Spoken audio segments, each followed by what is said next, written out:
All right. Welcome, everybody. We're so pleased to have back with us again today, Dr. Amy Zhao. Did I say that right? Yeah. Great. She's has her PhD from Cornell, which is like one of the best schools related to animals and birds. It's like the quintessential place for bird education, right? So she's going to be talking to us today about one of those common phrases we hear all the time, hormones, but she's going to set us straight. And even though she is the founder of the Budgie Academy, her knowledge, experience, and her talk today applies to all parrots. So we're glad you could join us regardless of the kind of bird you have. And I'll see you in a little while for the Q&A, Amy. Thanks again for being here. We're most grateful. Thank you, Anne, and thank you to Phoenix Landing for hosting me again. I love doing these. These are super fun. And hormones are, I think, out of all the different parrot care topics, hormones are my, let's say, the topic of most interest. It's the hormone production was the topic for my PhD, and reproduction is my department of specialty. So I think I'll always have a love of reproduction. So it's and very relevant for us as parrot owners. So I thought when I was thinking about what topic I wanted to talk about for this session, I thought that one of the things that I've never seen people talk about is the molecular mechanism underlying everything. I think especially online and in a lot of places, we see hormones talked about at a very superficial level, but it's very hard for people to understand how to address them effectively and long term if we're not actually understanding kind of the meat and potatoes of how it actually works.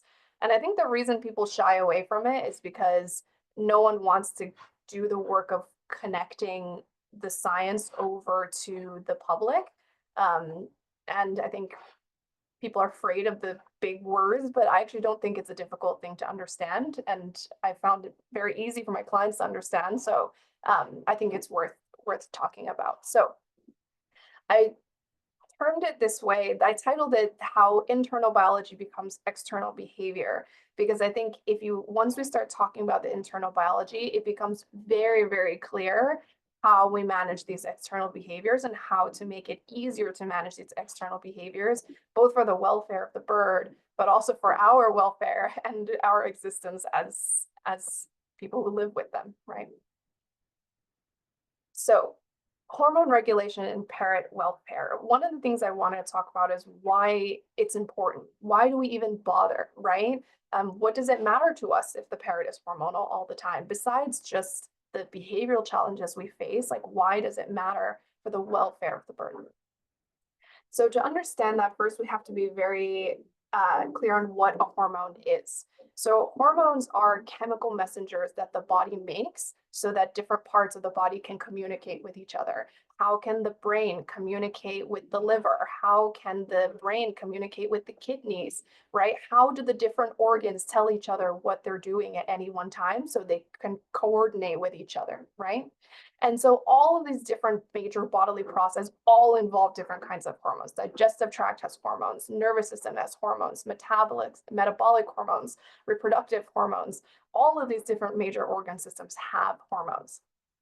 But in parrots, when we say a parrot is quote, quote, hormonal, this is kind of one of like my peeves when I first came online because reproductive hormones was my area of specialty. And some people say a bird is hormonal, and I'm like, that doesn't mean anything actually, because birds always have various different types of hormones all the time in all of their systems, just like all the rest of the animals on this planet. So I thought it was a weird, like a funny word choice that the parrot world has kind of made common.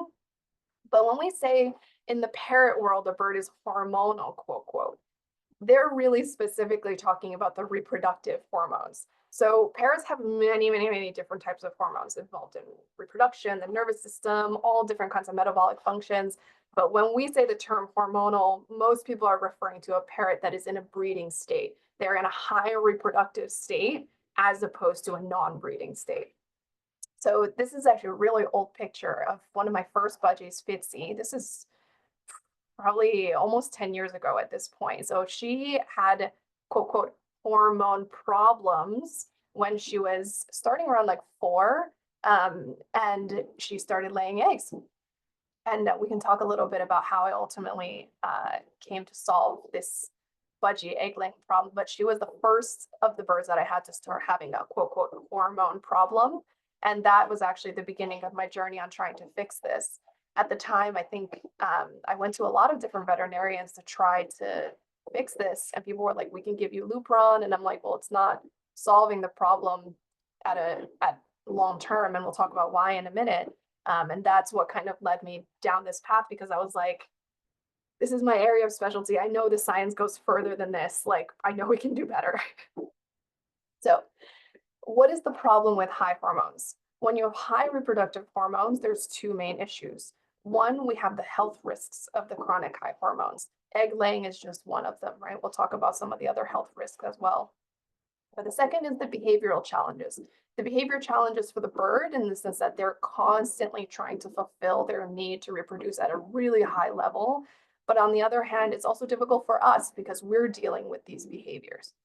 And the reality is, when it comes to their biology, parrots are not evolved to be in this like high hormone, chronic hormonal state all the time. That's not the way that they were evolved. And that is why we often see a lot of these health issues associated with having these high hormones all the time. So the health risks of high hormones, I think, is common. I think a lot of people already have heard about this, at least somewhat, especially if you spend some time online. Feather destructive behavior is one of the most common ones. A lot of times we get these birds because they're so beautiful and they're so gorgeous, and it's pretty heartbreaking to see them start to destroy one of the things that we love most about them. But one of the health risks of chronic high hormones, increased hormone production, is feather destructive behavior. And it's linked to the high hormone production damaging their quality of life. And then a lot of these birds also have risk factors for feather destructive behavior. So once the two things come together, it starts that behavior. Excessive egg laying is one of the most common ones that you'll hear. So this one, actually, we'll talk about this case a little more in detail later. This is Azuki. Excessive egg laying is very, very common and dangerous because it requires a large amount of resources, calcium. It's very taxing on the body of the female bird. So if the diet is not right, they can potentially get egg bound. They can potentially have other reproductive issues. Very, very challenging and can be quite dangerous. Of all the different medical conditions, this one's probably the most dangerous.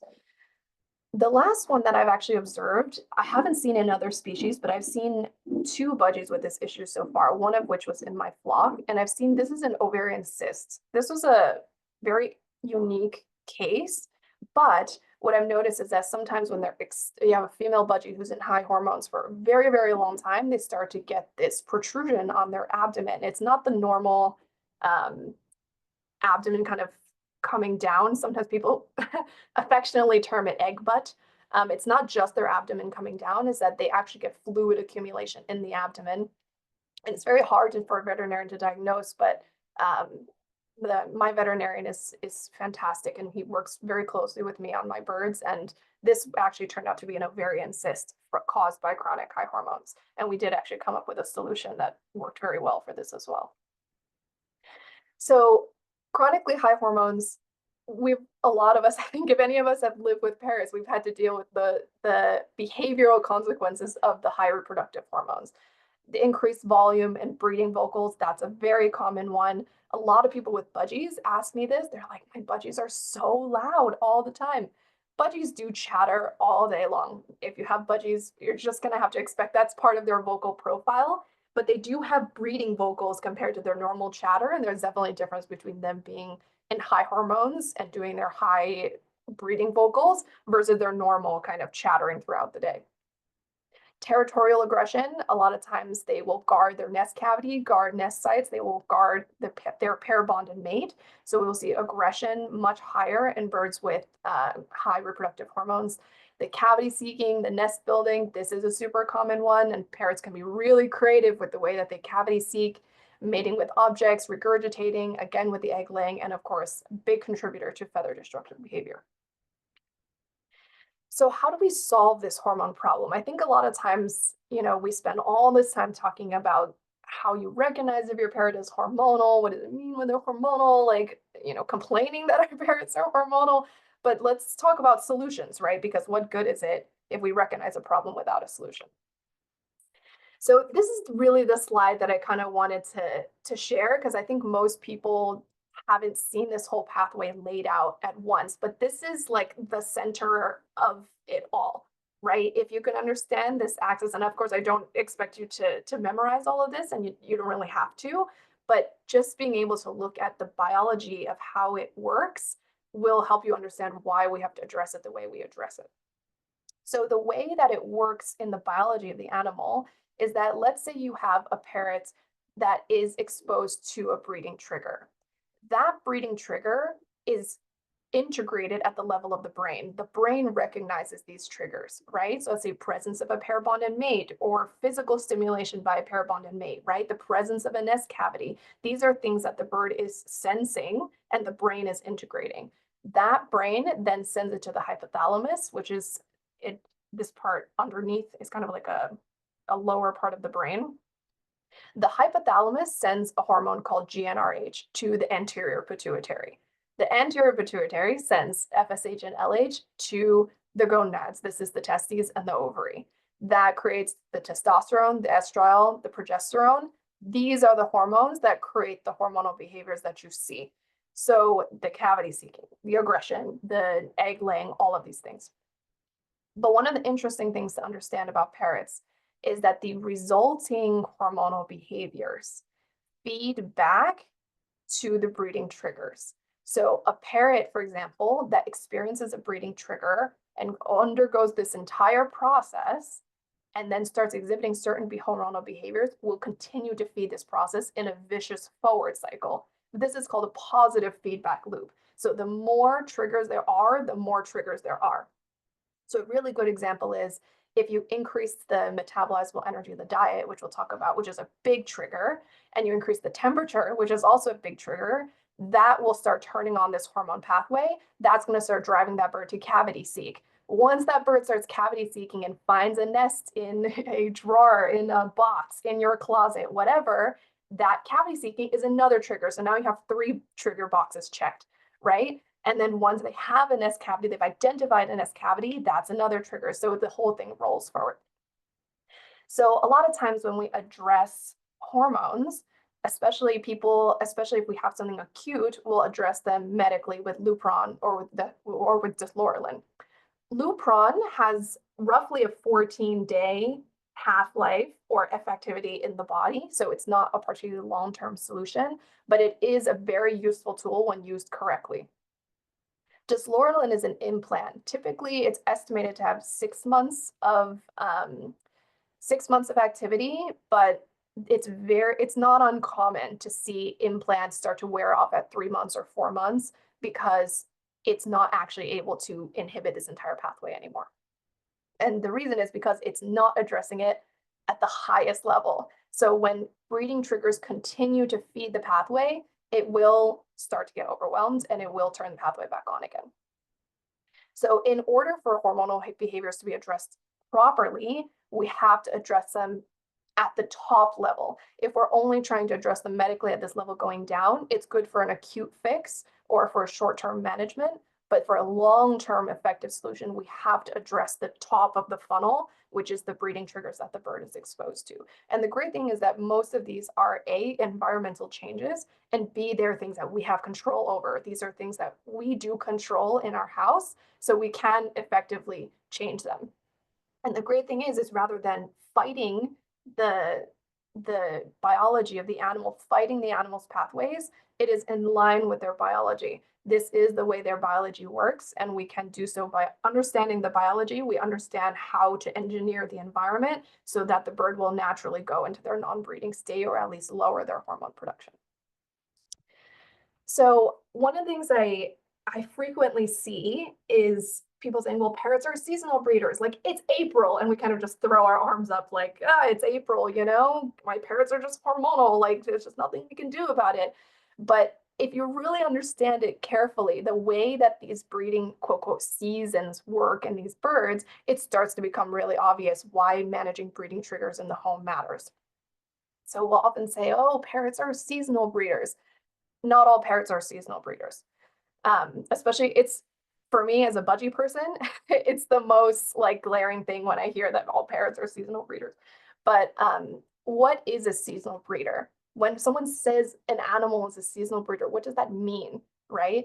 It means that the breeding triggers that trigger this animal typically only naturally occur during one season in the wild. And it tends to be the same time of year, year after year after year, right? Because parrots, they involve themselves in just about everything they want to do. But one thing they don't do is they don't read your calendar, right? Your parrot doesn't wake up and it's like, aha, it's April 15th. It's time to start breeding, right? That's not how they live life.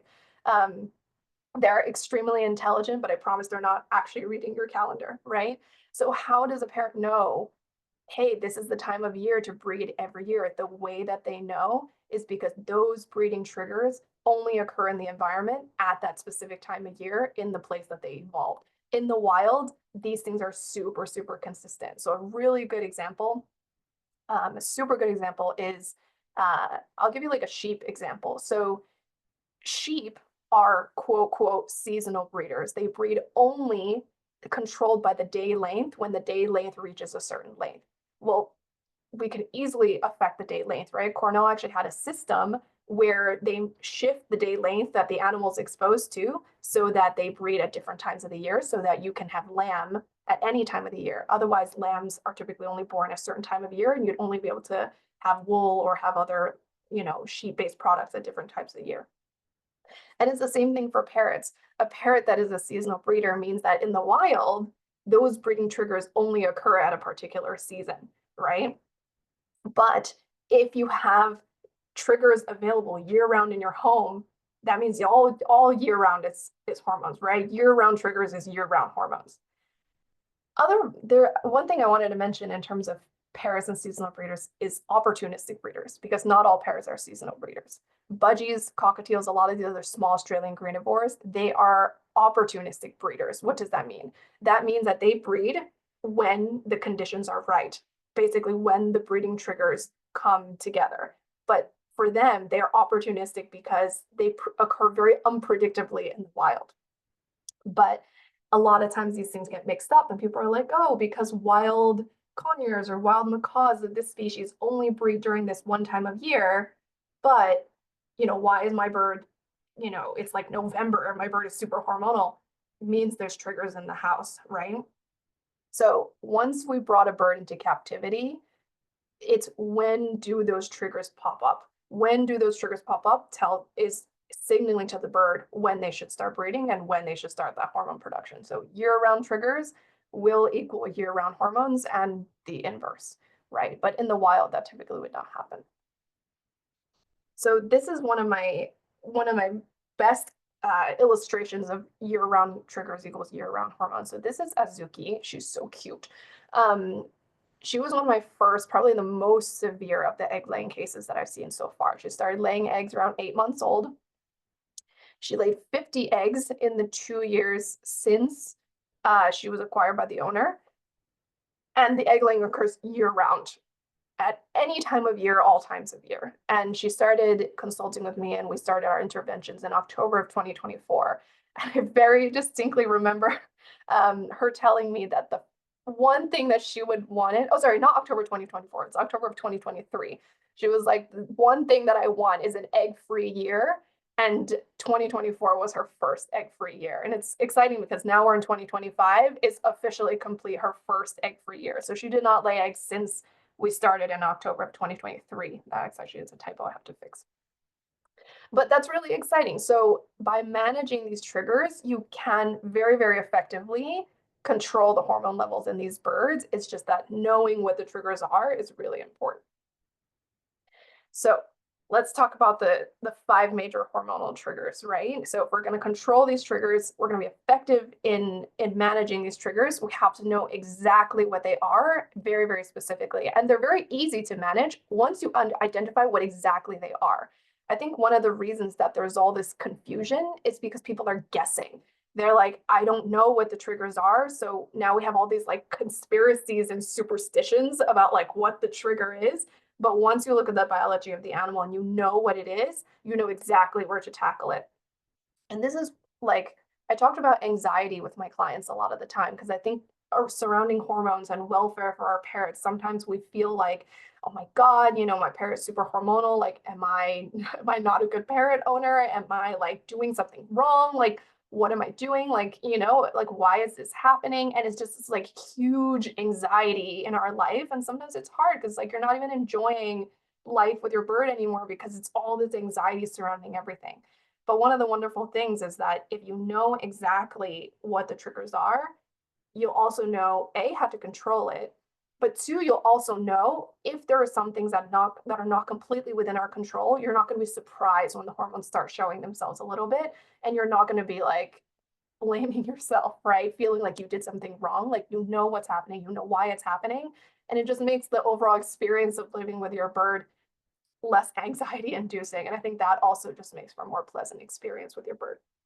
So we'll talk about all 5 of these. There are also some other minor triggers, but those are so rare to encounter in captivity that they're kind of not, it's quite rare that they're worth talking about. But these are the 5 that I would look for in your home. So one is metabolizable energy of the diet. We'll talk definitely very carefully about how we feed the diet and how to look at the diet. Second is the temperature.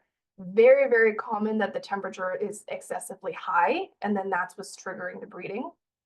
And we'll talk about that as well, because I have a male cockatiel in my house who's a fantastic candidate to demonstrate all of that. Presence of a pair bonded mate is a big one. If you have both a male and a female pair bonded in the home, that's a big one. Physical stimulation by the pair bonded mate. So if they are constantly sitting next to each other, huddled over each other, rather than doing parallel activities and enrichment. And this is why enrichment is important, because you can have pair bonded birds that are interacting with the environment very different than them just sitting on top of each other all day. And the last is the ability to cavity seek, and we'll also talk about that. So let's talk about metabolizable energy of the diet, because I think this is the one where it's when you hear all the time people are like, you got to control the diet, you got to control the diet, and you're like, how? And they're like, feed them healthy. It's like, what does that mean? Nutrition is a very, very exact science, and it's also a very mathematical science in a lot of ways. So if you know exactly which parameter of the diet is what actually matters, this is what's going to help you fix the problem. A lot of times you're going to hear, this is kind of also where the conspiracy comes from, where people are like, oh, I swear this food is making my bird hormonal. I swear that food is making my bird hormonal. And it's like all these like superstitions flowing around because you don't know what is the exact thing that's causing the problem. But once you know, it's pretty obvious. Metabolizable energy is very, very simple. Metabolizable energy is the calorie density of the diet. Very important, that is not the same as the total calories of the diet. Very different, and it's really important to know the difference. The total calories of the diet is all the calories your bird would eat in a day. The calorie density is how many calories they're getting per bite, and they are different. So I really want to make a key acknowledgement here. So this is Dr. Kurt Klasing. He has a lab in UC Davis, and that's actually a multiple generations of scientists that did a lot of research on paranutrition at UC Davis. And so one of the key studies that he shared with me is that metabolizable energy is a key trigger for regulating reproduction. His research flock is primarily cockatiels, but in all of our captive observations, we've been able to see the same thing in the field, quote, quote, which is like out in the public. So the key takeaways, he formulated diets that are lower in calorie density, so 2,700 kilocalories per kilogram, and then moderate or a slightly higher calorie density, which is 3,100 kilocalories per kilogram. Cockatiels are very responsive to calorie density. So at the lower end, you're not going to see as much breeding, and at the higher end, you're going to start to see the breeding. 3,100 kilocalories per kilogram is not very high. It's like medium-ish when it comes to calorie density, and you'll see once we compare it to the numbers on the next slide. The problem with calorie density being too low is that the diet starts to not taste very good. So in the wild, this is not as big a problem because the parrots have to eat a lot in order to maintain, they're burning a lot more calories per day. And also this is not the only trigger, but here in captivity, it starts to, this small difference, 10% difference is a big difference. So I decided to list out, these are the estimated metabolizable energy of some super commonly formulated foods. These are what most people would find on the market, right? So from highest to lowest, you can see the ranking of these different foods. Now, it doesn't necessarily mean you have to only feed foods that are under 3,100. It just means you have to know what you're feeding, right? So, and it depends on the species and the medical status of your bird. So for most budgies, I would feed rowdy bush maintenance because one, the calcium level is correct, but two, also it's lowest on all of the different calorie densities. That is below the 3,100 kilocalorie per kilogram level. And this is again, when let's say you have a bird who's in breeding, right? Birds that are in breeding, they need more calories, they need a higher calcium density. So Harrison's high potency is formulated a higher calorie density on purpose, intentionally for that purpose, right? So it's really important to know what you're feeding. Actually, the difference, one of the most important things I think that's worth highlighting is that there is a difference between the classic budgie nutriberries and the classic cockatiel nutriberries. Every once in a while, I will get a client who has cockatiels come in and they're pretty hormonal, and I ask them to show me what are they feeding, and one of the most common things I see is they're feeding cockatiel nutriberries. Cockatiel nutriberries were specifically formulated at a slightly higher calorie density and higher calcium because so many cockatiels were having egg laying problems. And it's funny because it's a very common thing where the behavior people and the nutrition people are not talking to each other. So the labeling on the product looks like it's a classic cockatiel nutriberry, but actually for most cockatiels, once I switch them onto the budgie nutriberry, assuming they don't have other triggers in the home, that tends to resolve the problem. So it's important to know what you're feeding because sometimes there can be a pretty big difference in the base pellet metabolizable energy and calorie density value. Now, does that mean that because a pellet is high in calorie density, it's automatically bad? No, right? It's just high in calorie density. What that probably means is like Harrison's high potency is purposely formulated that way to support breeding and to support birds with the higher calorie density needs. If something is going to be formulated at that level, all the rest of the micronutrient levels just have to match. And if not, we just have to reformulate as a collective parrot community. All we have to do is we have to reformulate, and the parrot diets have to evolve as the science continues to evolve. So the other one I kind of wanted to mention, so we talked about formulated foods, but the other thing that are really high metabolizable energy items is seed. I think most of us have probably already encountered the discussion around all seed diets, right? Why we shouldn't be feeding all seed diets because it's not complete, and the protein profile is not complete, the micronutrient profile is not complete. For so many reasons, this is not a complete diet. It's excessive in fats and carbohydrates. But why does that often also have the secondary effect? Not just that this bird has a nutritional deficiency, but the additional problem of this bird being super hormonal. And the reason we observe this is because a lot of these seeds are pretty high in calorie density. So if you're feeding a lot of sunflower seeds, a lot of peanuts, a lot of almonds, and that is a huge portion of the bird's diet, it's going to be really upping the metabolizable energy level of their diet. The calorie density is going to be really, really high. So if your bird is on an all seed diet and you're also seeing a lot of hormone issues, you're going to get that kind of issue where they're both have a nutritional deficiency and they're having a hormone issue. And this is what leads to the very dangerous thing that we call chronic egg laying, especially in the small birds. When you frequently see egg binding, this is exactly what happens. You have a bird on a high calorie density diet, right? So it starts driving their hormones. They're on that diet all the time. So they're super hormonal for an extended period of time, and then they start laying eggs. The problem is the calorie density is high, but the calcium level is almost nothing. Most seeds have almost no calcium in them. So as this bird starts to lay and needs additional calcium, the calcium is not there, the vitamin D3 is not there, and the protein profile is not complete. A lot of the nutrient requirements are not there to support this bird's laying, but the D3 and the calcium are the biggest things. So then what happens? They start pulling calcium out of their bones to make these eggs. And then eventually they run out of calcium, so the eggs start becoming soft. That's how we get the egg binding. So feeding an all-seed diet, it's not just the nutritional deficiency that's an issue, and it's not even just the behavior that starts to become an issue. It starts to become very quickly an acute health issue.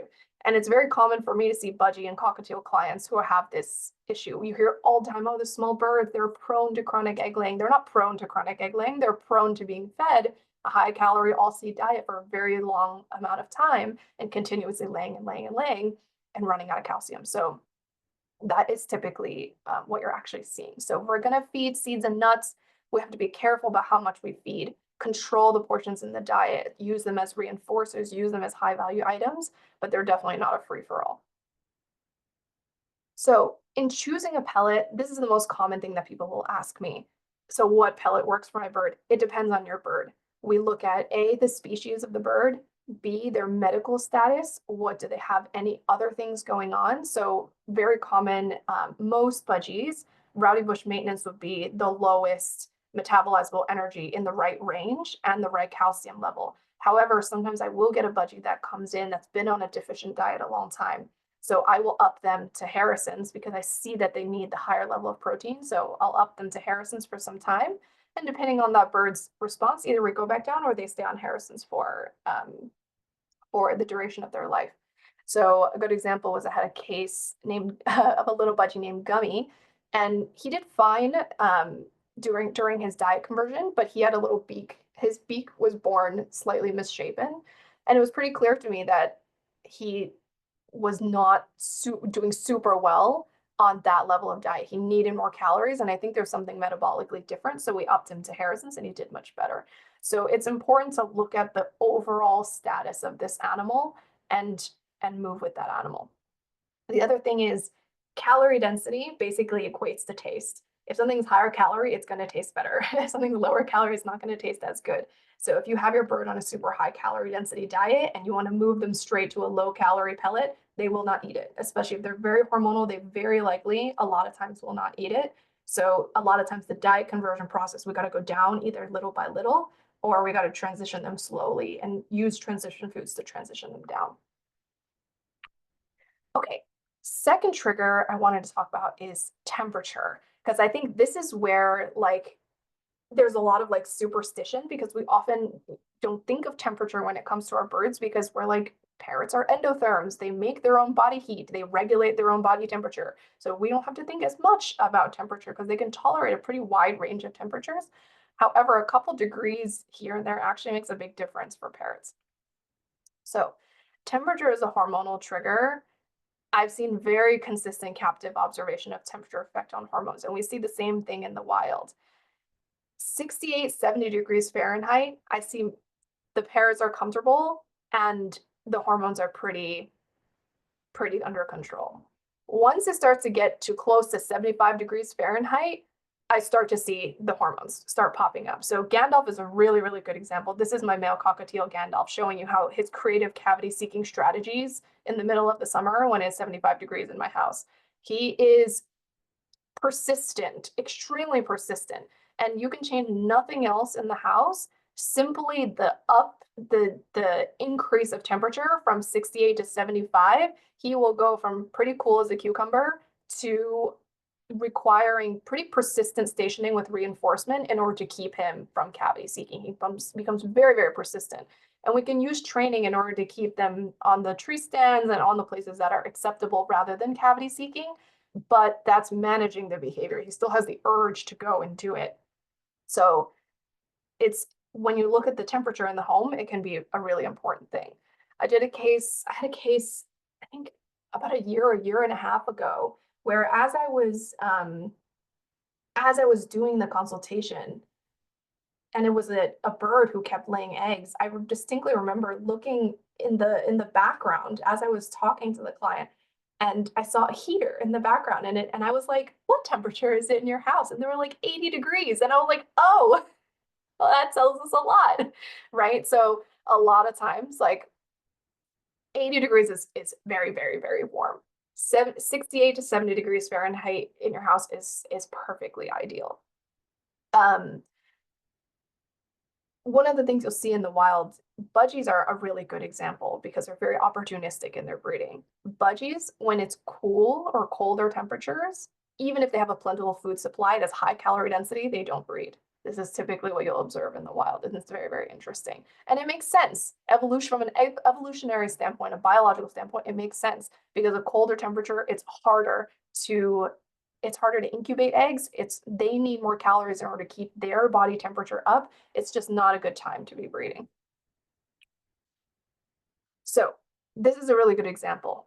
This is the very, very common thing. Gandalf is perfectly demonstrating this, right? He gets a breeding trigger, let's say increased temperature. The increased temperature drives this entire thing, and it drives him to go cavity seeking.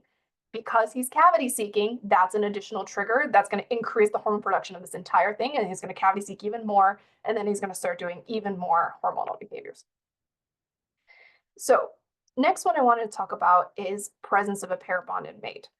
This is a very, very common one. A lot of times if you have a male and female pair, that's going to be a much higher baseline hormone level than if you have two males or two females.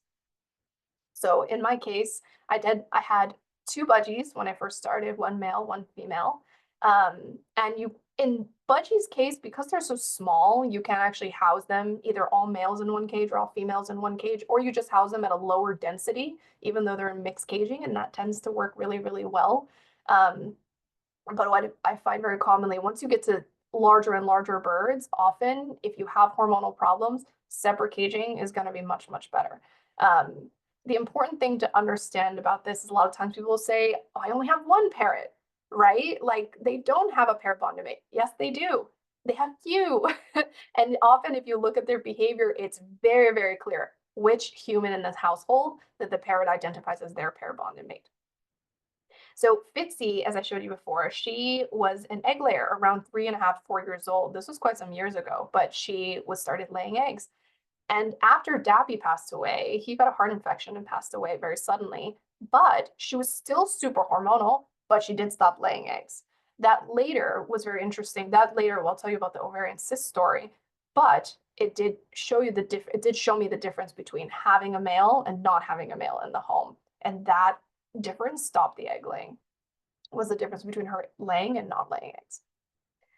So if you have a mixed flock, does that mean you don't have to rehome this bird? All you have to do is we have to think carefully about their proximity, right? Sometimes a small proximity adjustment is all that really needs to happen. So this was one of my clients from last year. He came to me primarily because of his cockatiel, Frank. Frank's initial presentation was excessive hormonal behavior and excessive screaming. The constant screaming was due to the increased reproductive hormone production. So interventions, this was also one of the cases where I saw the cockatiel nutriberries or the other nutriberries that are higher in calorie density. They have their place. They're specifically formulated that way for a reason. You just have to use the right one for the right purpose. But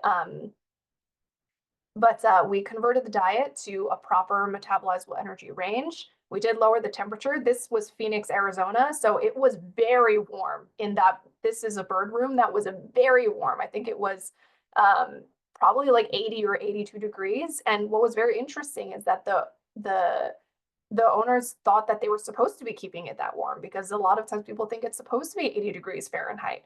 Parrots are endotherms. They regulate their own body temperature within reason. It does not need to be 80 degrees Fahrenheit, but it was definitely contributing to the issue. But the last thing was Frank was sleeping in a cage together with two female cockatiels. And that was a big one. We saw a big drop in hormone production and hormonal behavior with the first two interventions. But as long as he was sleeping in that cage with those two females, we were still seeing those issues. So I told him, let's get Frank his own cage. It sits just a couple feet away, but in the same room. And Frank sleeps in his own cage at night, and he can socialize with everybody else during the day like normal. And he'll take his midday nap in the cage by himself, and then he sleeps in the cage by himself at night, and that fixed the problem. A very common thing that I hear from my clients is sometimes naturally, when we're implementing new behaviors, it's an adjustment for us as people as well. So sometimes we slide back. It's quite interesting because I very frequently will get a message that says like, Amy, I messed it up. I went back to doing it the old way and all the problems came back. And then I put everything back to the way you said, and then it went away.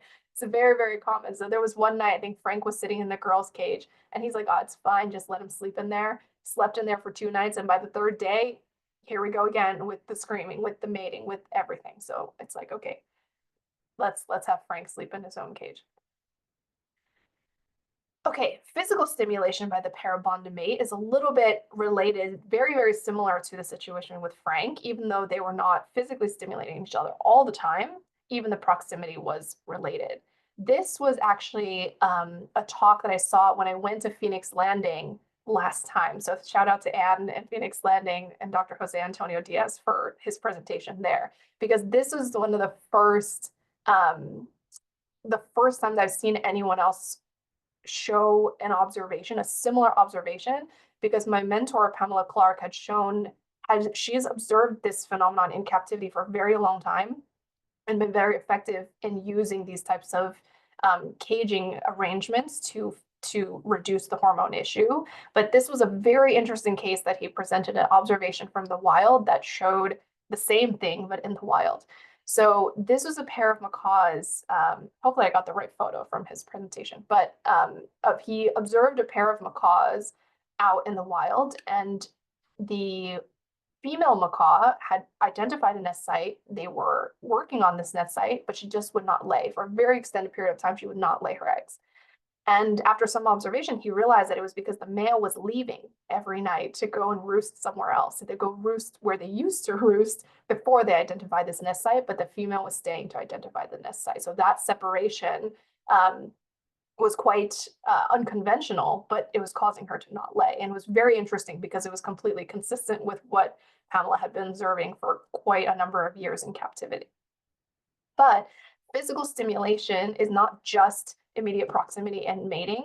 It's a lot of other things, especially when we start to introduce humans into the concept of the pair bond, because a lot of parrots are pair bonded to their humans. So all physical stimulation related to sexual contact is a trigger for hormone production. So a lot of times that I think people panic and they're like, oh my God, does that mean I can't touch my bird like this? I can't touch my bird like that. So I tried to break it down into 4 different things to consider.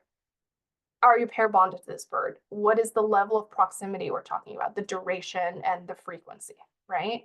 So this is a pretty common thing, right? We'll see parrots on people's bodies, on people's laps for extended periods of time. So is that a problem? Is this bird pair bonded to you?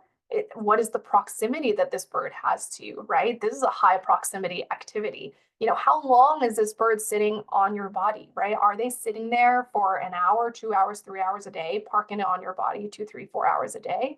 Are they doing this multiple times a day? When a parrot is spending a lot of time on your body, that is sexual contact. That if a lot of times people, I'll say, you know, is your parrot snuggling you on the shoulder all the time?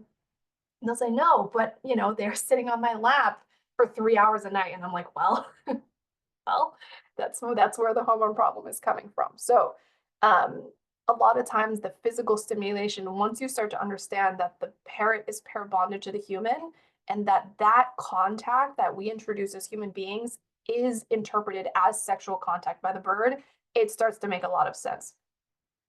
And it's, once you look at the larger biological context of this animal, it makes perfect sense. Parrots pair bond, and they do not have casual platonic extended physical contact with other individuals, right?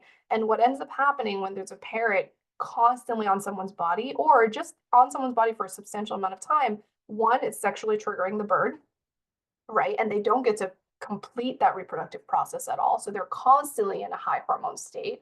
But 2, a lot of times what's happening with these birds is that they are not interacting with enrichment. They're both being sexually triggered, but also not interacting with enrichment. So they're kind of losing on 2 fronts. So it decreases their overall quality of life.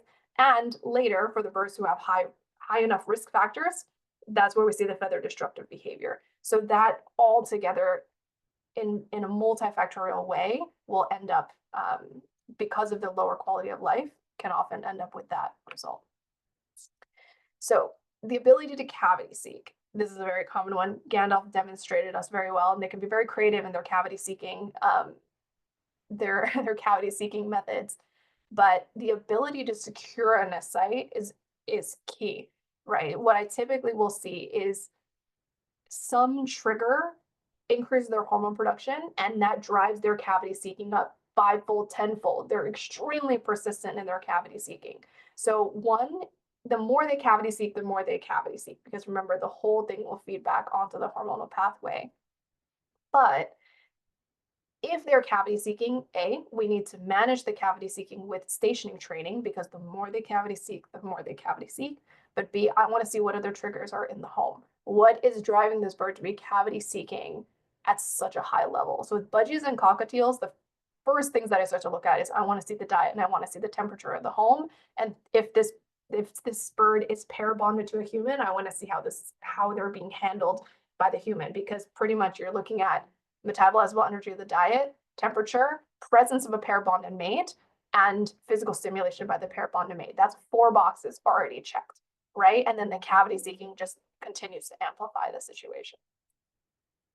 So 2 less common triggers, I actually only decided to mention one. The other one is quite rare in captivity, but I'll kind of mention it. Humidity is one that I wanted to talk about, but also because I'm the Budgie Academy, so I felt like it was something I have to mention. Budgies are very different from other birds. Budgies and cockatiels and these other small Australian granivores that come from the very dry region of Australia, their breeding coincides with the arrival of rainfall, because arrival of rainfall will rapidly produce high calorie density and nutrient dense seed. But what's interesting is that there are captive observations that these birds are responsive to humidity.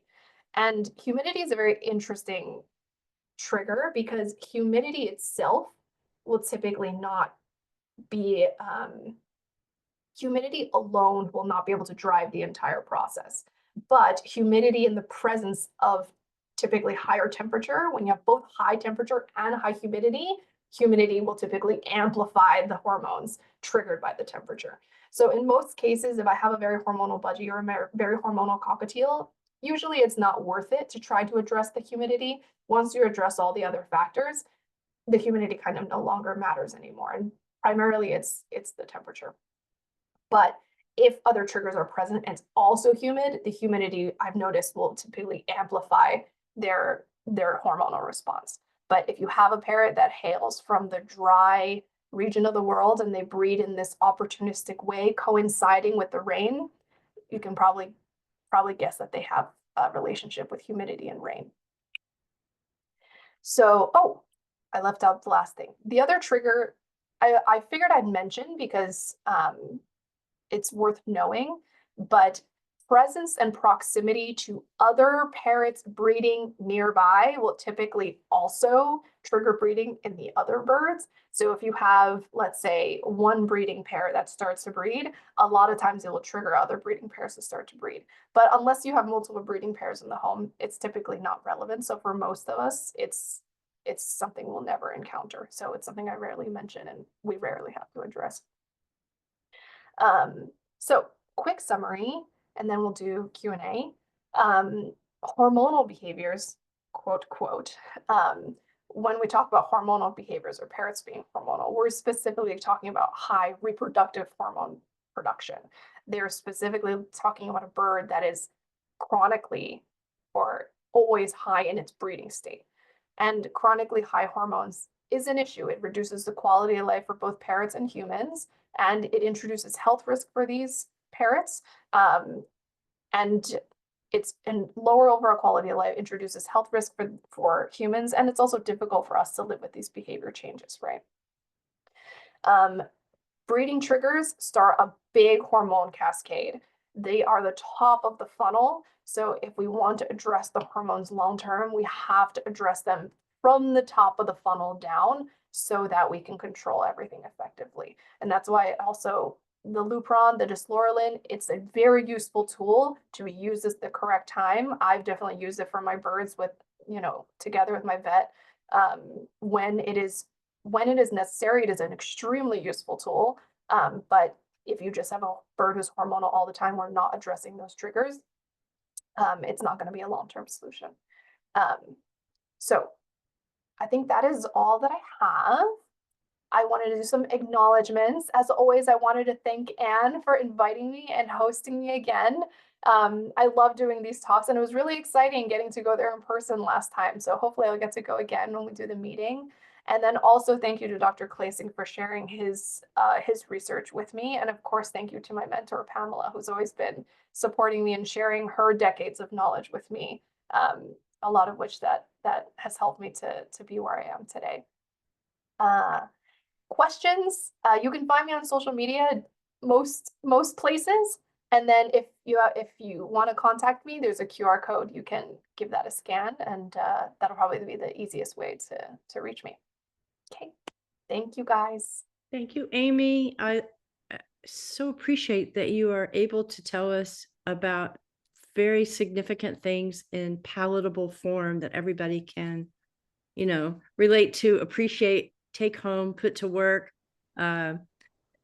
Scientist that you speak in a language that helps everybody benefit from your knowledge. So thank you for that. That's an art and a skill.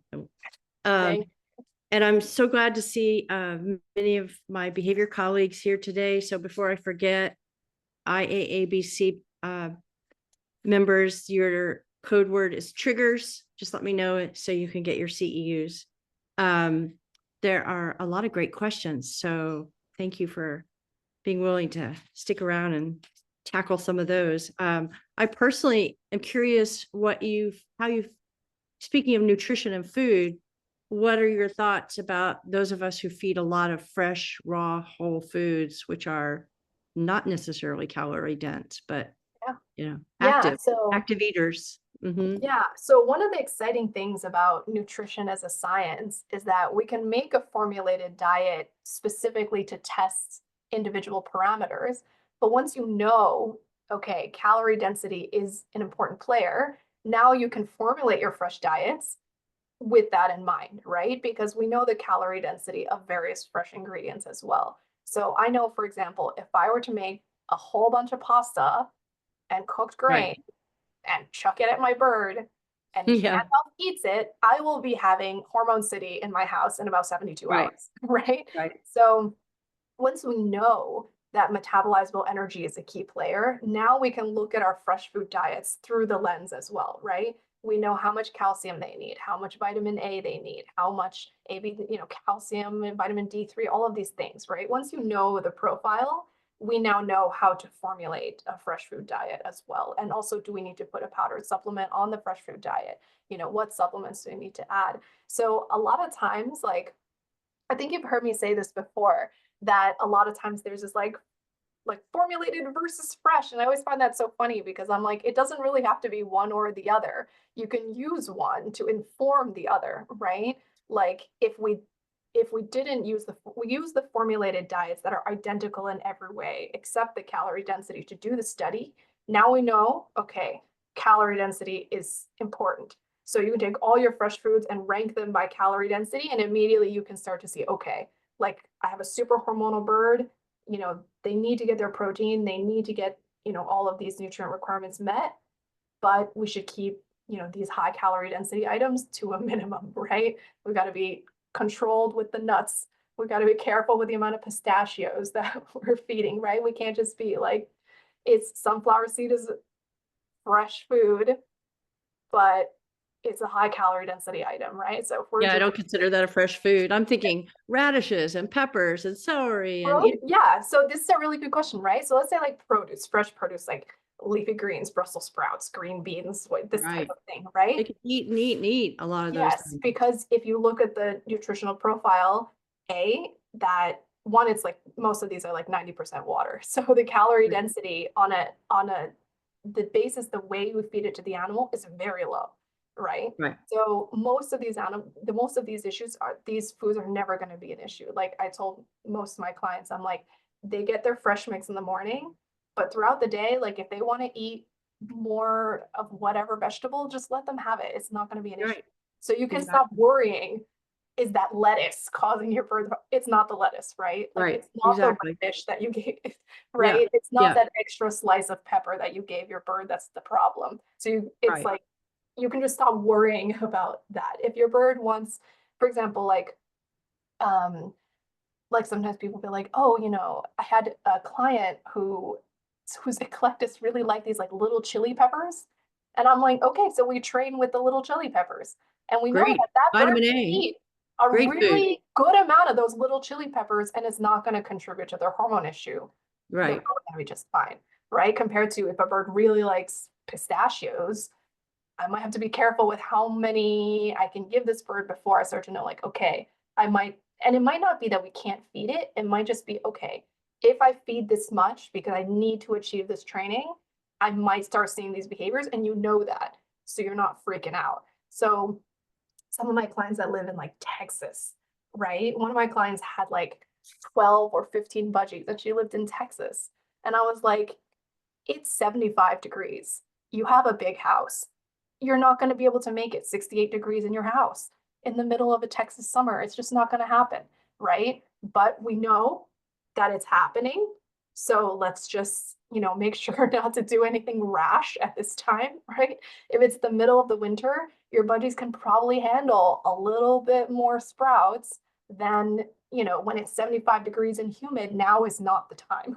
Right. To Now add is more not the triggers. time to get liberal with the high calorie items, because you will get eggs, right? So a lot of it is, even if you can't control it perfectly, it's coming. So then, okay, like Gandalf, when it's the summertime, I'm going to have to do more reinforcement-based stationing, right? He's going to want Right. to cavity seek because it's 74 degrees in here. He's going to be more driven to cavity seek. It means, okay, during the summer, I know I have to make sure to station him on the tree stands. I move the tree stand here next to me instead of over there so that I can keep reinforcing him to prevent him from going to cavity seek. So you can make these like adjustments once you know, right? Even if it's not perfect. Right. So back to kind of the fresh whole foods, I think it's valuable for people to understand that they can just throw those out there, all those fresh veggies, and it's the carbs, the pastas, the breads, the grains that we have to be a little bit more judicious Yes. about. And It's the pellets can high kind of be, calorie density. Yep. right. And the Mhm. pellets don't have to be the primary food. I know there are a lot of veterinarians who would disagree with that, but seems to me that is because of the calorie density, it's not always valuable for that to be the primary food. Yeah, the tricky thing now, we've kind of entered a tricky, well, we created this issue for ourselves by bringing the birds into captivity. And the irony is that humans are starting to have the same nutritional issue that the Right. animals are having. So in the Right. wild, they burn so many calories that they eat so many times more of their fresh food.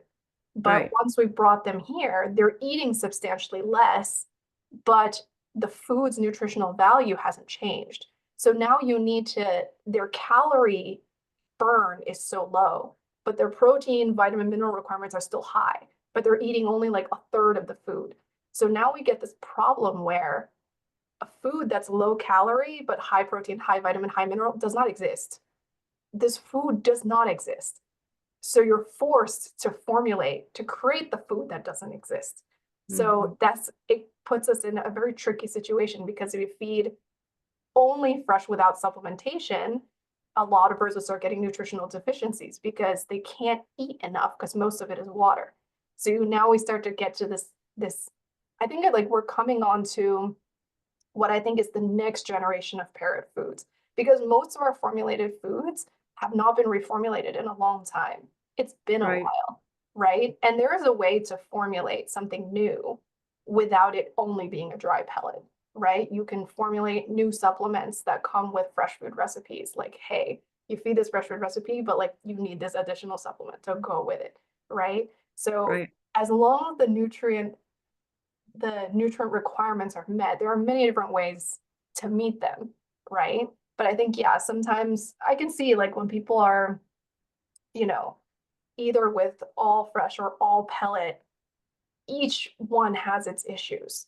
So we have to understand you start with the biology of the animal. What does the animal need actually? They need the foraging experience. You can't argue with that. Right. They have to have it.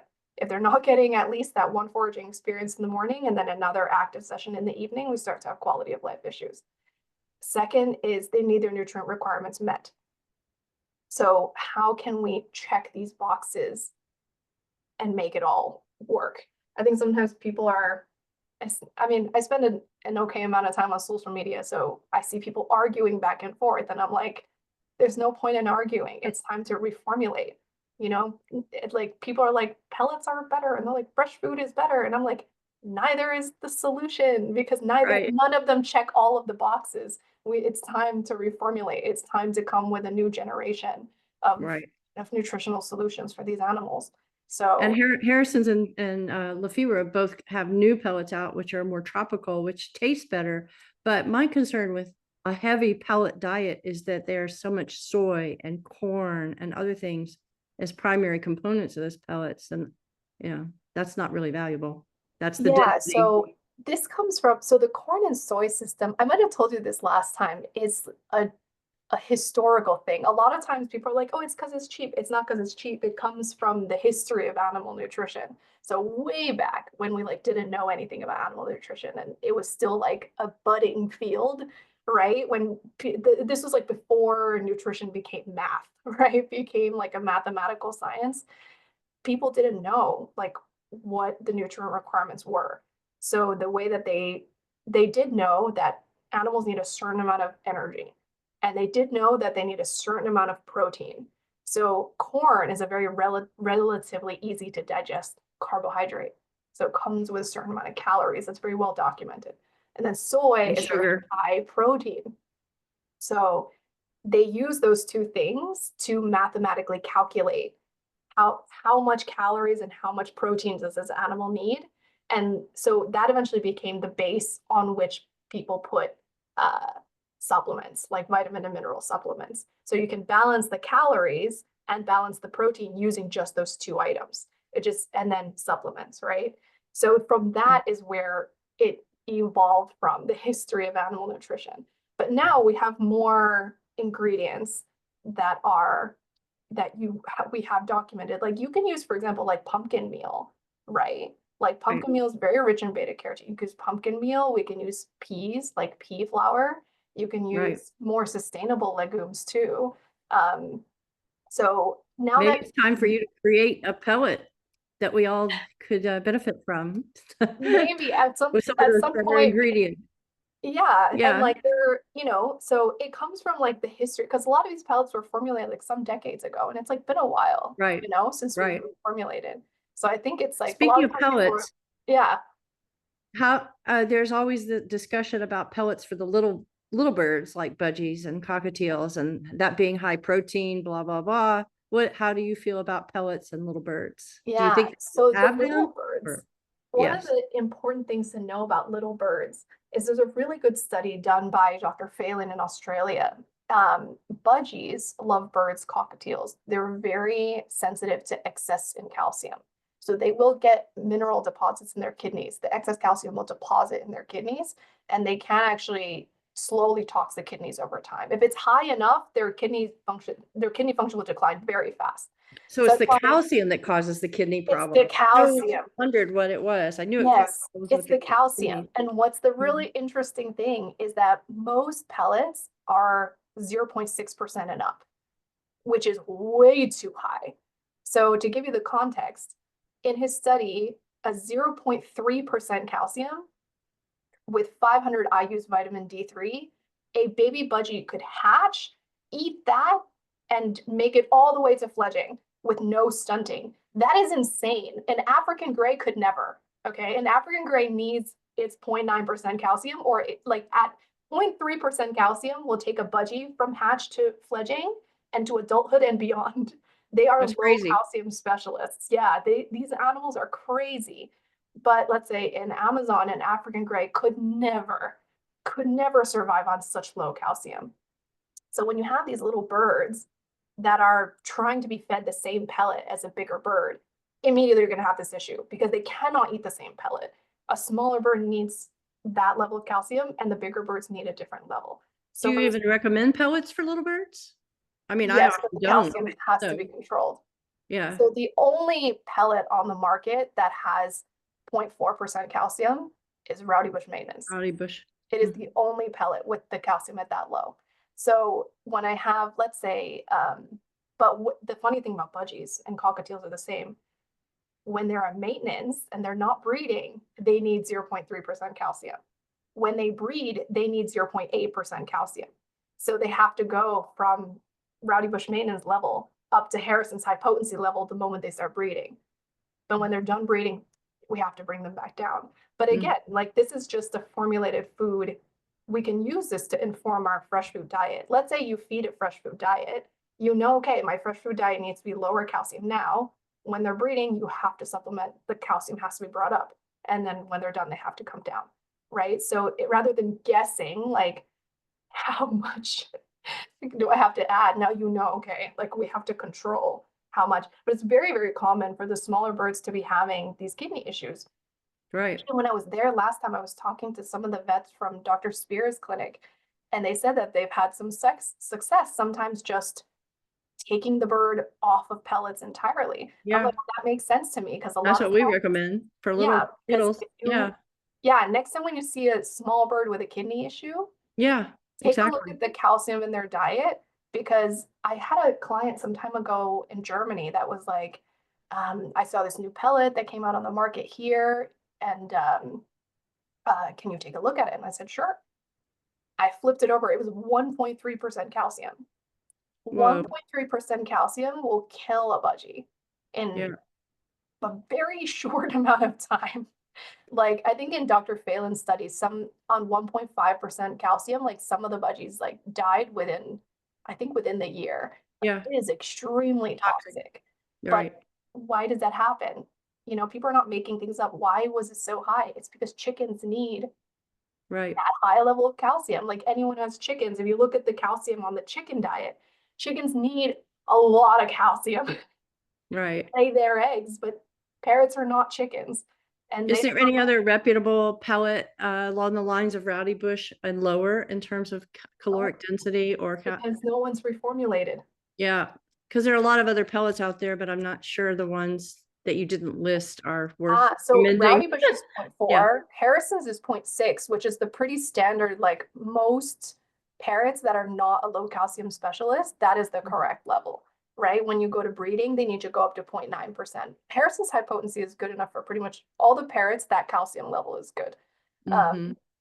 But yeah, it's because we haven't reformulated as a Yeah. grand parrot community and scientific community, we haven't reformulated. And it's time Well, to reformulate. Yeah. throw that out for your next mission. Yes. You mentioned almonds being so high density in calories. Is there any reputable reference for other nuts? You know, because some of us eat nuts, especially to the larger birds.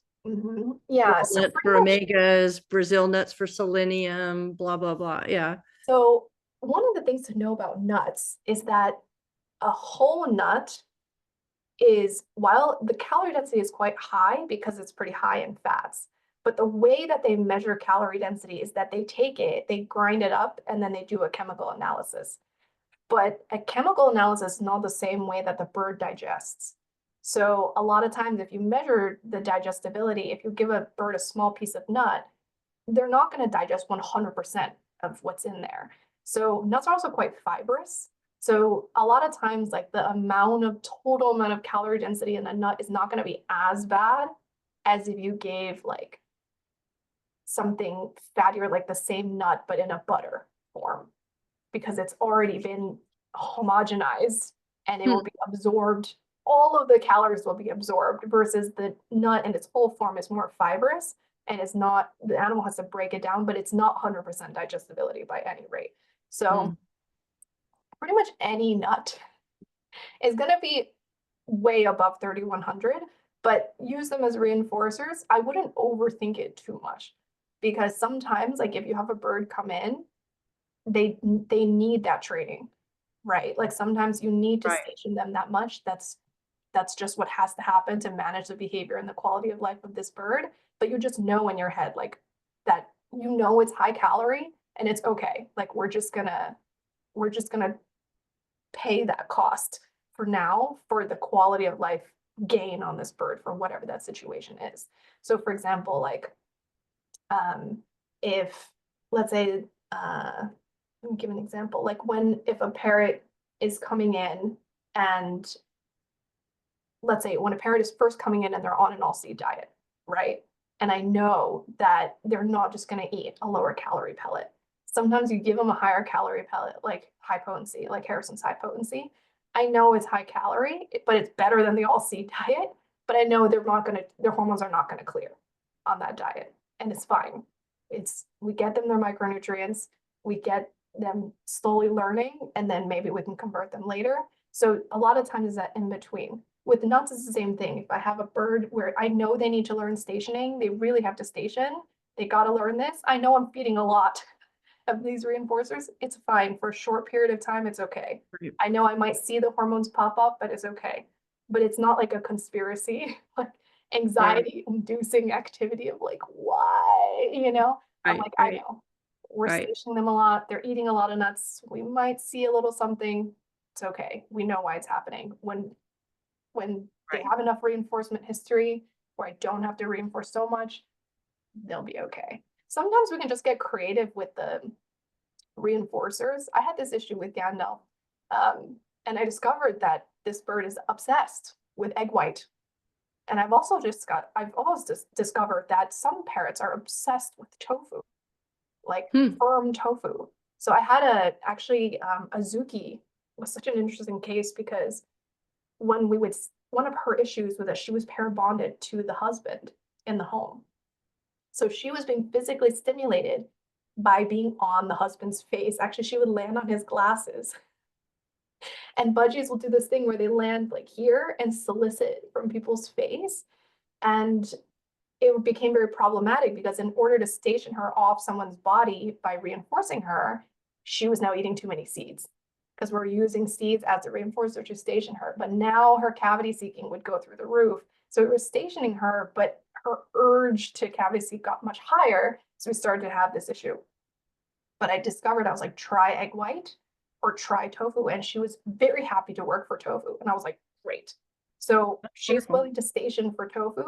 And we're no longer sitting on everyone's lap and hanging on people's glasses and soliciting from people's face.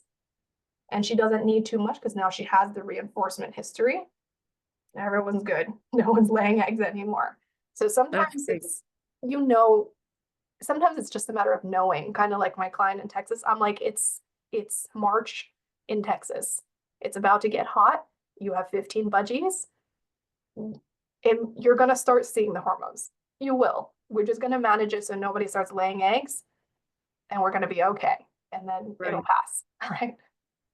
Adjust the other triggers. Yeah. Adjust the other triggers. I'm like, yeah, maybe we need to change. Yeah, I was like, now is not the time to give sprouted millet. Now is not the time. In the Right. winter when it's cold, you can be a little more liberal with it. Now is not the time to be generous, right? Right. And now is Right. not the time to be bathing them every week, right? Right. With budgies and the humidity, like now is not the time to be bathing them every single day. Like, we need to be a little more sparse with the bathing, right? So Right. you Right. can pull the other triggers because you'll know. But if you do start to see a little bit, it's like, okay, all right, like that's what's happening. No panic is necessary. Because I think a lot of it is mental. Like it's just like, what am I doing wrong? Why is this? And a lot of the like rhetoric on social media is like, if you're not doing this, you're not a good parrot owner. Like, it's just so Yeah. upsetting, right? Like it's emotionally Right. upsetting. And Right. you just want to do it right. And sometimes it's like I see clients come in and they're just like, I just want to do it right. And I feel like I'm a terrible person. I'm like, no, you're fine, I swear. Those are the people who care the most, who are Yes. probably the better homes because they do care. Yeah. Yeah. And Well, a lot of sometimes, times with pellets, that's a great way to make a foraging, make those for foraging. So they have to work hard for that dense calorie yeah. food, Yeah. So Mhm. we Well, go cold turkey here with seed. If a bird comes eating a lot of seed, especially sunflower, safflower, peanut, it's just they just don't get it anymore. We don't have trouble transitioning. They just get yeah. fresh, real food and quality food, and life goes on. Yeah. Yeah. A lot of times with budgies, especially like budgies, cockatiels, because I think the whole diet conversion challenge, I've made content like this in the past, like it's a man-made problem Right. because the parrots are supposed to be born and then learn from their parents what they're supposed to eat. and they learn from the other parrots what is food and what isn't food. So if you get a budgie that comes in, or another parrot that comes in, and they just see the other birds eating it, they're just going to eat it, because their natural mode of learning what is and is not food is by watching another parrot eat it. So we Exactly. create this problem for ourselves where we send that bird out way too young from the breeder, or Right. wherever, hand fed this bird or whatever. The bird goes out way too young, having not been introduced to those foods. Now the bird is in a home with no role models to model the behavior, no parents, no role models to model the behavior. And we're like, eat this. And they're like, Right. Limited presentation options. Yeah. yeah. And they're like, what do you mean? Because a parrot wouldn't just go and eat everything Right. blindly in sight. That's how you eat something toxic, right? So how Right. does a parrot know what is and is not food? By observing others. So the same thing with Louis, right? When he came in, he just looked at the other birds eating it and he's like, okay, I guess that's what we're eating now, right? Sydney was the same. She was with the previous owner 11 years. They swore to me they've tried everything. She will eat nothing but seed. They swore to me. And I sat when she arrived, I put her I had like a big kitchen island, and I sat and I was eating Thai food. And she immediately came to eat my food. So I just like made her a little bit of like mixed fresh chop and I put it there and she just ate it. And I was like, I pretend to eat it, she pretends to eat it, and we just eat it and we're done, right? So Right. a lot of it is working with the animal.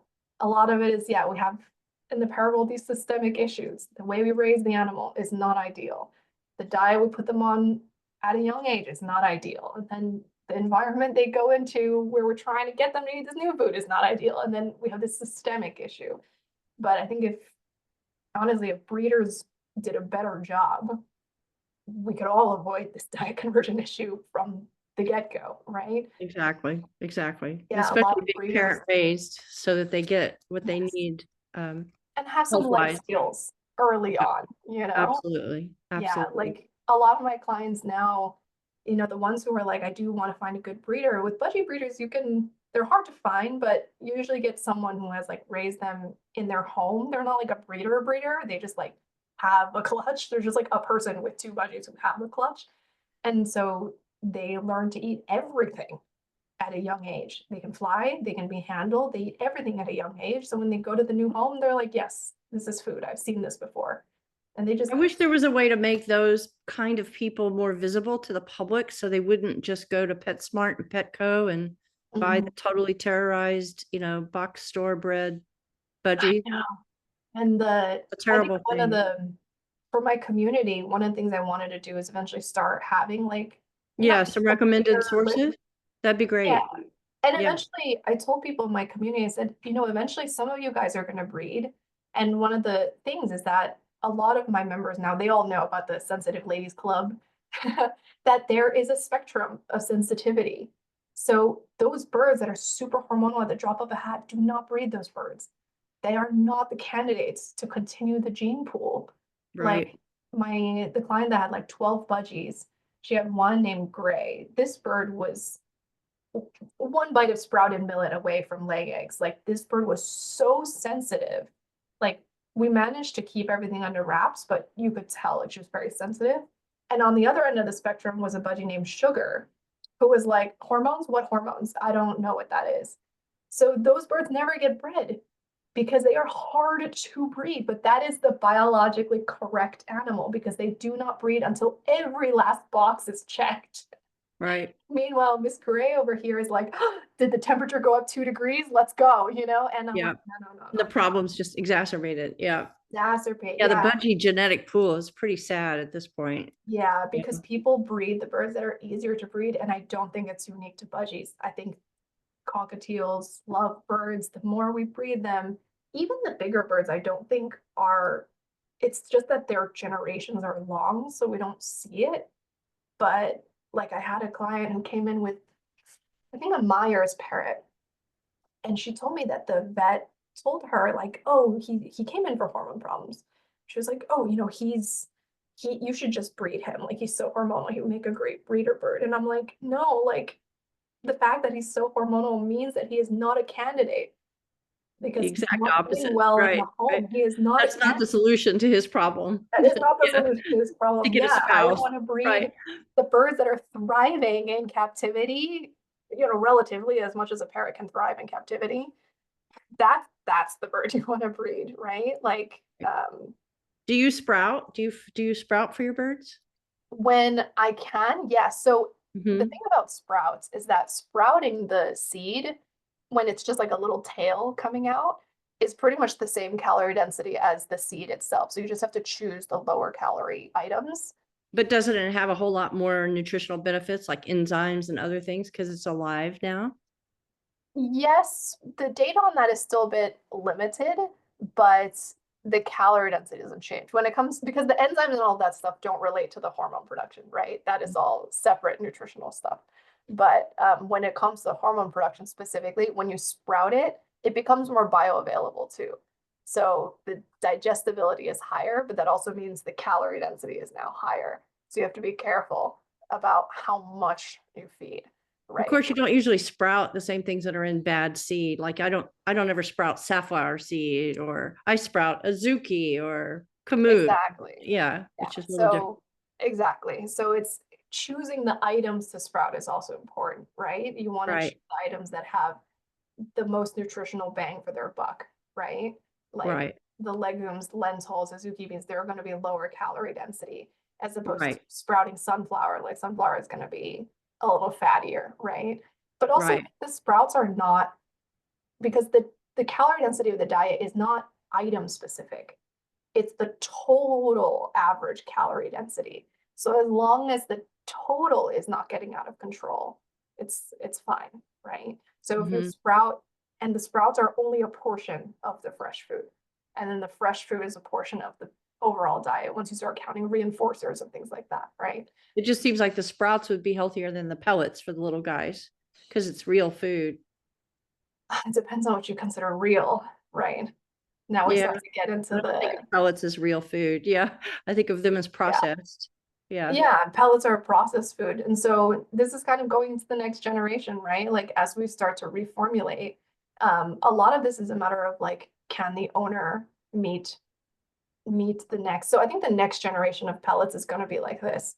Right now, pellets are all formulated to be almost 100% of the diet. It's like 80% of the dry matter of the diet. But 80% of the dry matter, it means if you consider the diet without any of the water, it has to be 80% of that. But because fresh food is very high in water content, you can feed quite a bit. What the pellet is still 80% of the dry matter.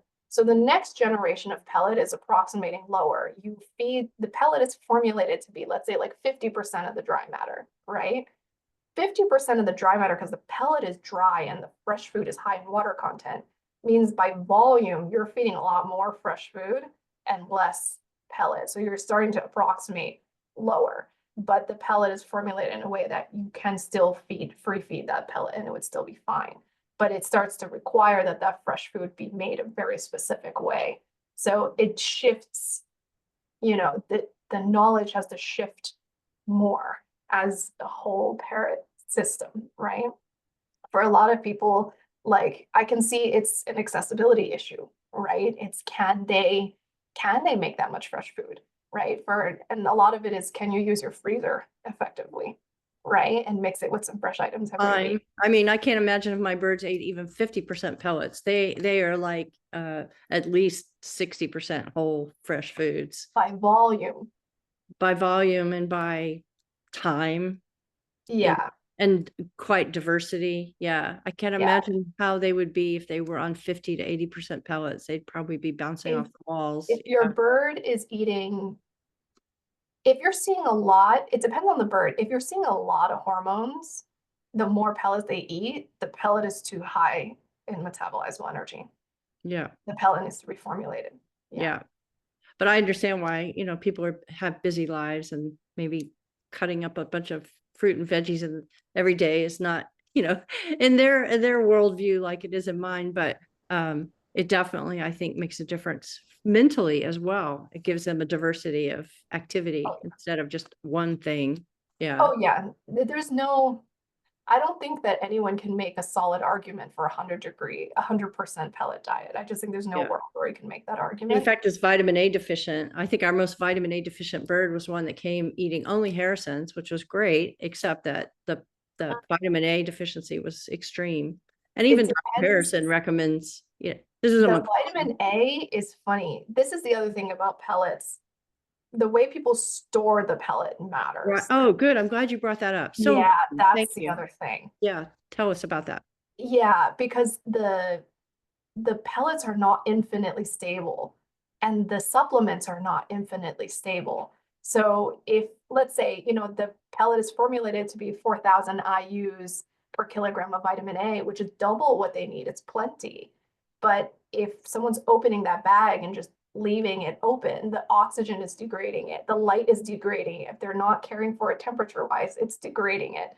I've seen some people in an attempt to save money. Of course, they buy this huge bag of pellets and you have like 2 budgies, and that Right. bag of pellets is like 2 years old. It's completely degraded at this point, Yeah. So Right. that's the other thing. So I think, yeah, as we go forward, like it's Keeping it in the freezer. That's the important I part. store my pellets in the freezer. Yeah. I open it, take what I need for the day, press the air out, zip it tight, and put it back in the freezer. Yeah. I do that with Nutriberries also, since they have a large pellet component to them. Yeah. Yeah. So a lot of it, yeah, is a stability. I see people putting, I know it's cute and aesthetic, but people take it out of the bag and put it in a clear plastic container.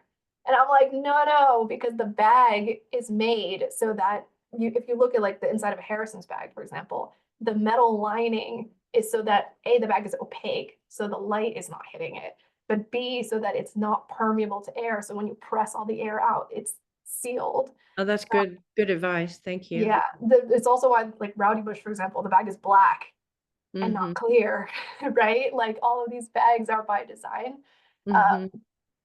The other thing I like about Nutriberries is that it's got the pellet component, but it also has the omegas and this and that. It's round. It's got a lot of valuable properties. Yeah. The human world, the parrot food problem exists inside of our overall food system problem. We have a global food system problem. And here in this country, humans have a food system problem. And the parrot foods problem exists under that umbrella, right? It's difficult to, let's say, we want to feed more fresh food, and that means like we need to start breeding our plants differently, right? People are breeding their vegetables for size, for uniformity, rather than breeding for nutrient content, right? Like there's just this whole like overarching problem that we exist under. So I think if we're gonna edge more towards fresh food diets, I think that's the only way, is that we have to reformulate, and it's gonna be stepwise. We're gonna reformulate a pellet that's a new generation of ingredients and supplement it so that it's 50% of the dry matter. And if you feed a mixture of fresh food, once you like calculate for the water, you're probably feeding like almost 75% fresh food by volume, because the fresh food is so much water, right? So then you can start edging slowly. And then if people want to start making supplements, and then the next generation is microbiome, right? Because they need the fiber. That's the other thing pellets have not yet adjusted for. Pellets have not yet adjusted, not well, in my opinion, for omega-3s, and they have not adjusted well for fiber. It's time to up the fiber for parrots as well. Omega-3s are a very challenging thing because the active omega-3 is not shelf stable, but it's a very interesting thing because wild foods are very rich in omega-3s. That's why most organisms are terrible at converting it, because they've never had to. They never evolved to have to. So now we have this issue where we've over thousands of years of agriculture. Too high omega-6s. Yes, selected food items that are shelf stable.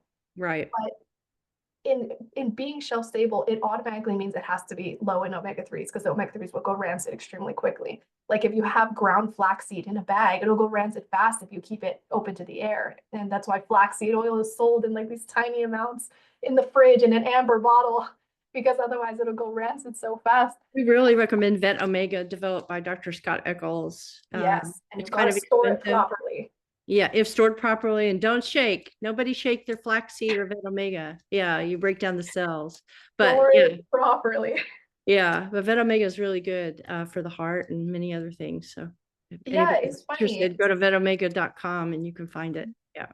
Yeah, omega-3s are very not shelf stable. It's a very common thing. Like even if you have a food that you try to formulate it with higher omega-3s, it cannot be that high because once it's that high, it'll go rancid super fast and it cannot be shelf stable.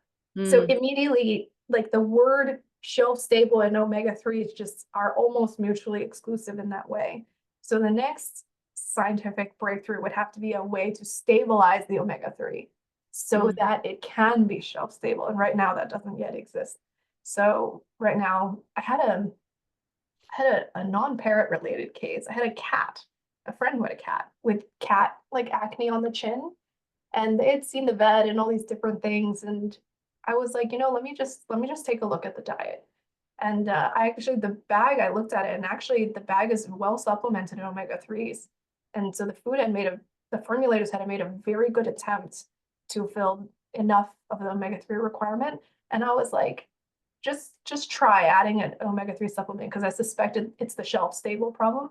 And yeah, and then the acne went away, and I was like, "Hey, that's what it is." Yeah. So Yeah. sometimes we're just asking something that biology cannot fill because they didn't evolve that way. In the Right. wild, foods are rich in omega-3s, and it's not meant to be shelf stable.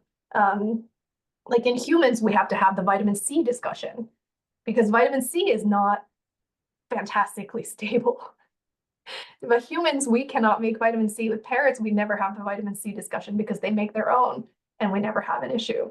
But humans will get scurvy.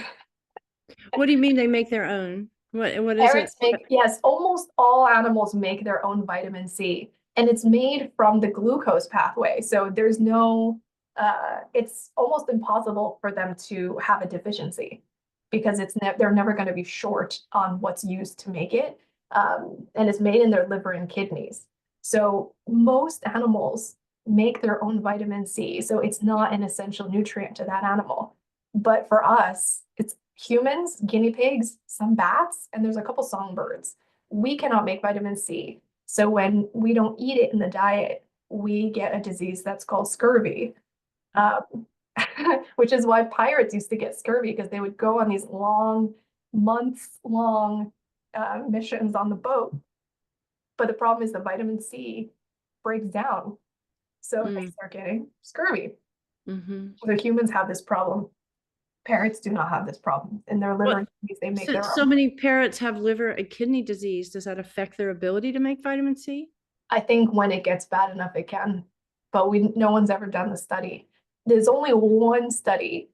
It's a super obscure old paper of a person who sampled, I think it was an Alexandrian parakeet, and showed from tissue samples that it makes its own vitamin C. That's the only, it's that combined with the fact that we've never documented a case of vitamin C deficiency in a parrot on a bad diet ever, I'm right? curious. Now I'm going to have to pay attention to those parrots that have high liver and kidney values. And if they're the ones craving the oranges and the greens and the orange I, vegetables more than the others. Yeah. I don't know Interesting. if you can tell.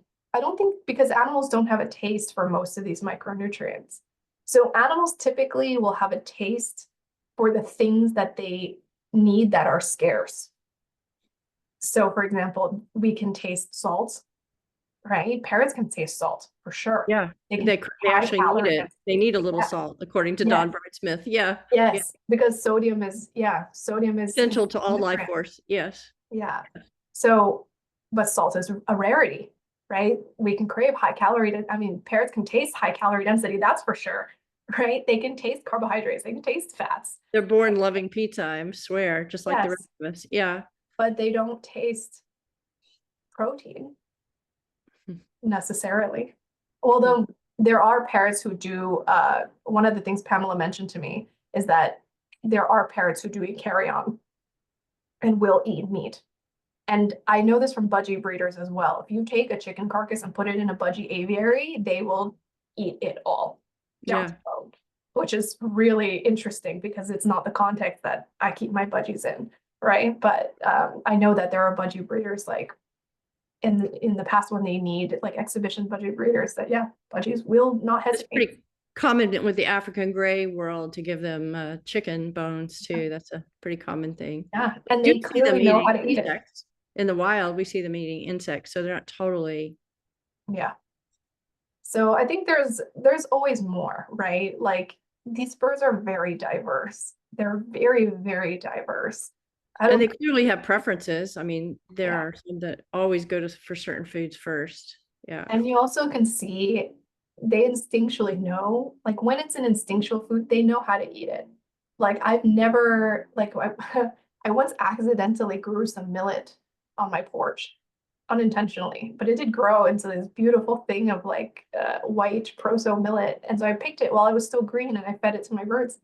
They looked at it for like maybe 30 seconds and they immediately knew how to eat it. They immediately knew. Yeah, Right. Rosemary Lowe's big on growing things like that. And Yeah. millet's one of the things she recommends to grow. Yeah. Yeah, it's very interesting. Like, and yeah, again, we have this issue with small parrots and the seeds, like the seeds that we feed here is not the seeds that they eat in the wild either. So we have Right. this like multifactorial problem where what we, even if we say they're seed eaters, like this is not the seed we're talking about, right? In the wild, Right. they're eating this, they're eating these like fresh green grass seeds that are nutrient dense. There's an article by Dr. Rob Marshall in Australia looking at the calcium levels in the soil in the places that they breed. Those seeds are super high. They eat a specific kind of small black succulent seed that comes out in response to the rain that's high in calcium, which is like, of course it is, right? And in response to that, they breed, like, duh, right? It makes perfect sense. But the seed we feed here is not that seed either. So it's like Right. the whole discussion of like, is it natural? It's like, well, none of this is natural. Like, Right. none of it is natural. Even if I feed seed, it's nowhere close to what they're supposed to eat in the wild. And If anybody has eclectus, we have Dr. Marshall's handouts for what he recommends feeding eclectus parrots. Yeah, which is unique. too. He published a book Yes. and it's called The Budgerigar, and it's been out of print since 2014. I have been looking for this book for so long.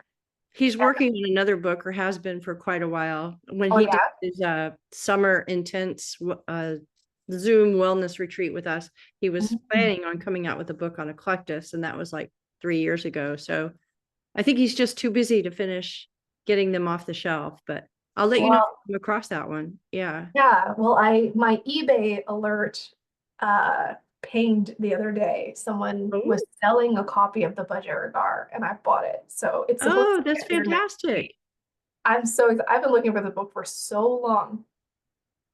Well, I want to remind everybody here that we have the rights from Rosemary Lowe to reprint any of her books, and she's the most prolific writer in the world on parrots, as far as I know. So if anybody has a Rosemary Lowe book that they're willing to loan us to take apart, scan, and reprint, please get in touch with us. We really want to capture all her knowledge for posterity because she's, a valuable, wise person. Yes. Yeah, I think there's a lot more information out there if we look a little bit back, like into wild observations that are not like immediately relevant. Like there are a lot of old papers on budgie biology, really old. I mean, they're not that old. I mean, but things that just get buried, like in the scientific literature. For example, like one of the things you'll probably notice today that in hormone production, one of the things I didn't mention was day length. But Was what? was day length. Oh, and daylight. Somebody had a question about that. Please Yeah, so talk you'll about notice that. that I haven't mentioned daylight, and especially when it comes to budgies, because chickens are highly day length dependent breeders. It's one of their dominant breeding triggers. Because how does a chicken know when it's spring? Because they don't read calendars either.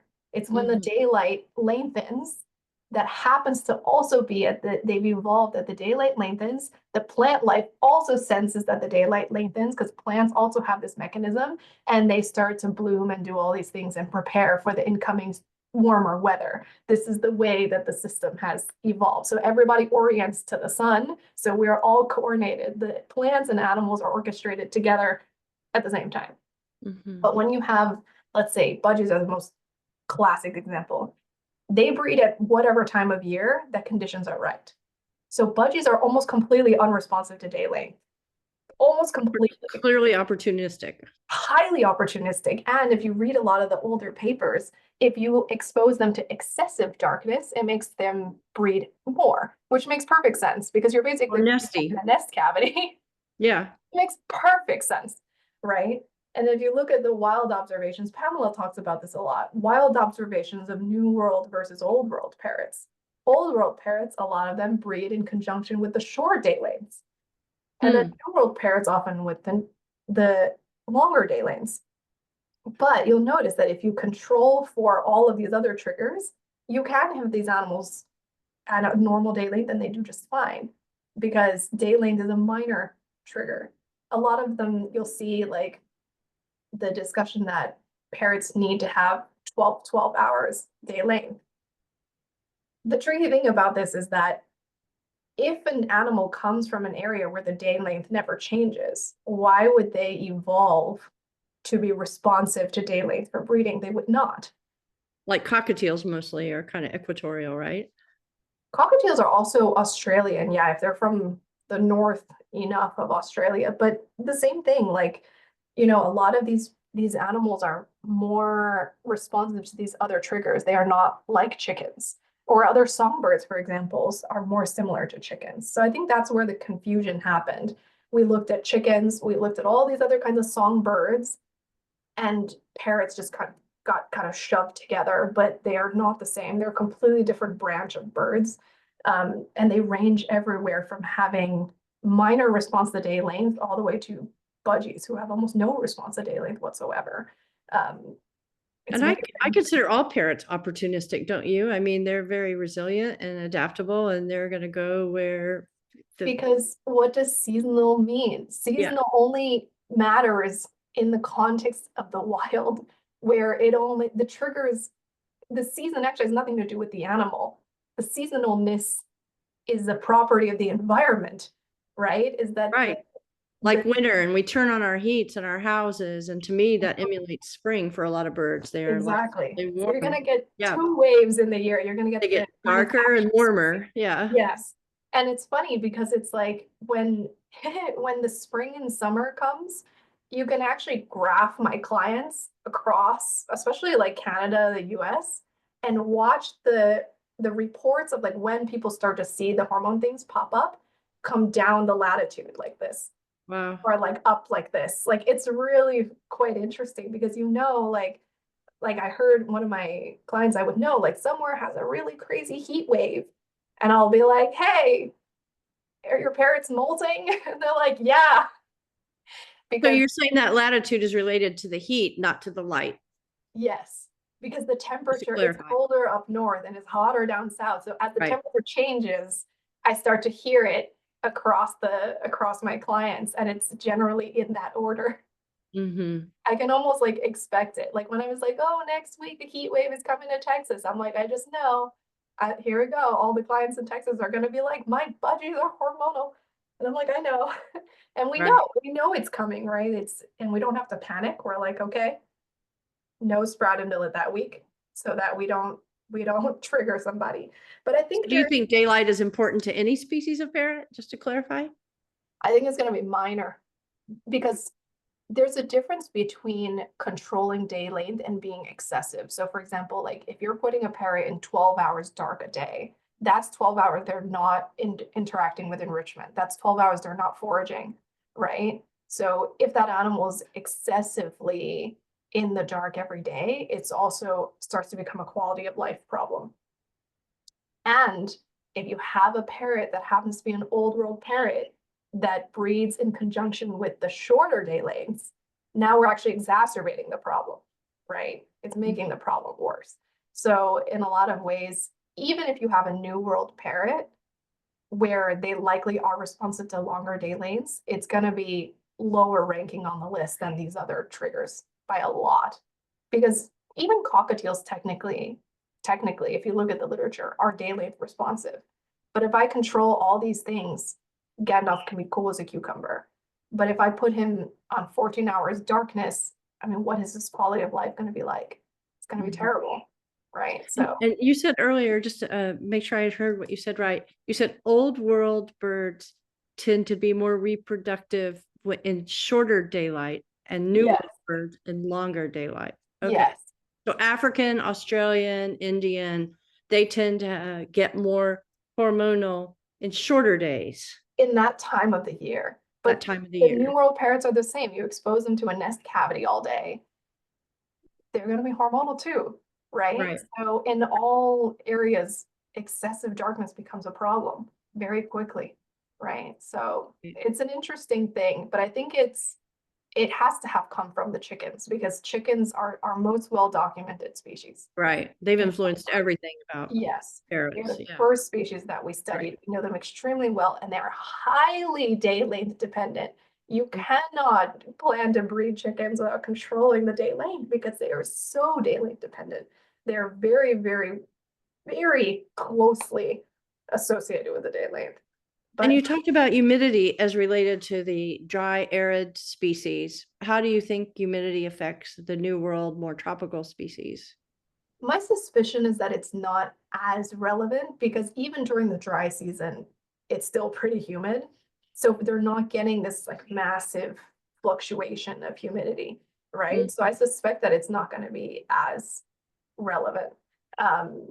But Smith is doing some new studies in Peru where climate change has affected when it rains, when the food is more abundant, and it's shifting location wise because of climate change. And so it's affecting breeding season completely, which is which it's a again, whole new study he started. yeah, I find very interesting. exactly. Yeah. That would be really interesting to see because if the triggers shift and then the birds shift with it, Yes. again, it just shows you like this That's exactly what's seasonality. happening.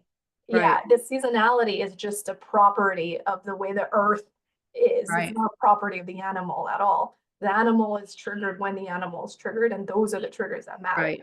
Right. Abundance of food is the important trigger in that case. Yeah. And Yeah, if it it has doesn't nothing to do rain with and the doesn't calorie create weight. food, then, Mhm. it's not safe to make babies. Right. Exactly. There's no presence of, there's not enough food abundance, or the food is limited and it's Mhm. low calorie density because the plants are not doing well, right?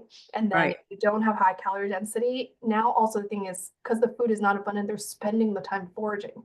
They're Right. not spending the time being physically stimulated by the pair bond and mate. We don't have time to sit around and pair bond. We have to eat because we're starving. That's what's so unique about budgies in Australia. When the food is abundant and you see them in flocks, I understand up to 1 million sometimes. And then they disperse again when the food is less abundant. But I want to know, the whole mate for life thing doesn't seem to apply to parents that are in big groups like that. Do you Yeah, what do you think? there's this book called Parrots of the Wild. I have it Yes. here behind me. So there is a section in there on pair bonding, and I think budgies are not as monogamous. Like they're a bit more loosely structured, and I've seen that in captivity as well because you'll see certain males, establish multiple like pair bonds, and we know that parrots are capable of this. Eclectus is probably the primary. Exactly. Right. Right? You have a completely different mating structure in Eclectus than we do in these other parrots. As compared to Amazons and macaws, which are clearly pair bonded in the Yes, wild. that they pair bond extremely tight for life. Small families, right. And I think budgies are much more loosely structured, and it makes sense because they're so opportunistic and their entire breeding strategy is speed. They come in, the conditions change fast, we respond fast, and we lay eggs fast and we fledge fast, and then we disperse, right? So everything is about speed of response versus on the other end of the spectrum, macaws, they have 2 eggs. Those babies follow them for years. Yeah. And then they breed again, right? So yeah, last time I went to Costa Rica, I was in Tortuguero and I was like, I hear macaws. And they have great green macaws that apparently had gone there. There was a Tortuguero was on the, I think the east side, and I think they came from the west side when there was a storm, like about a decade ago.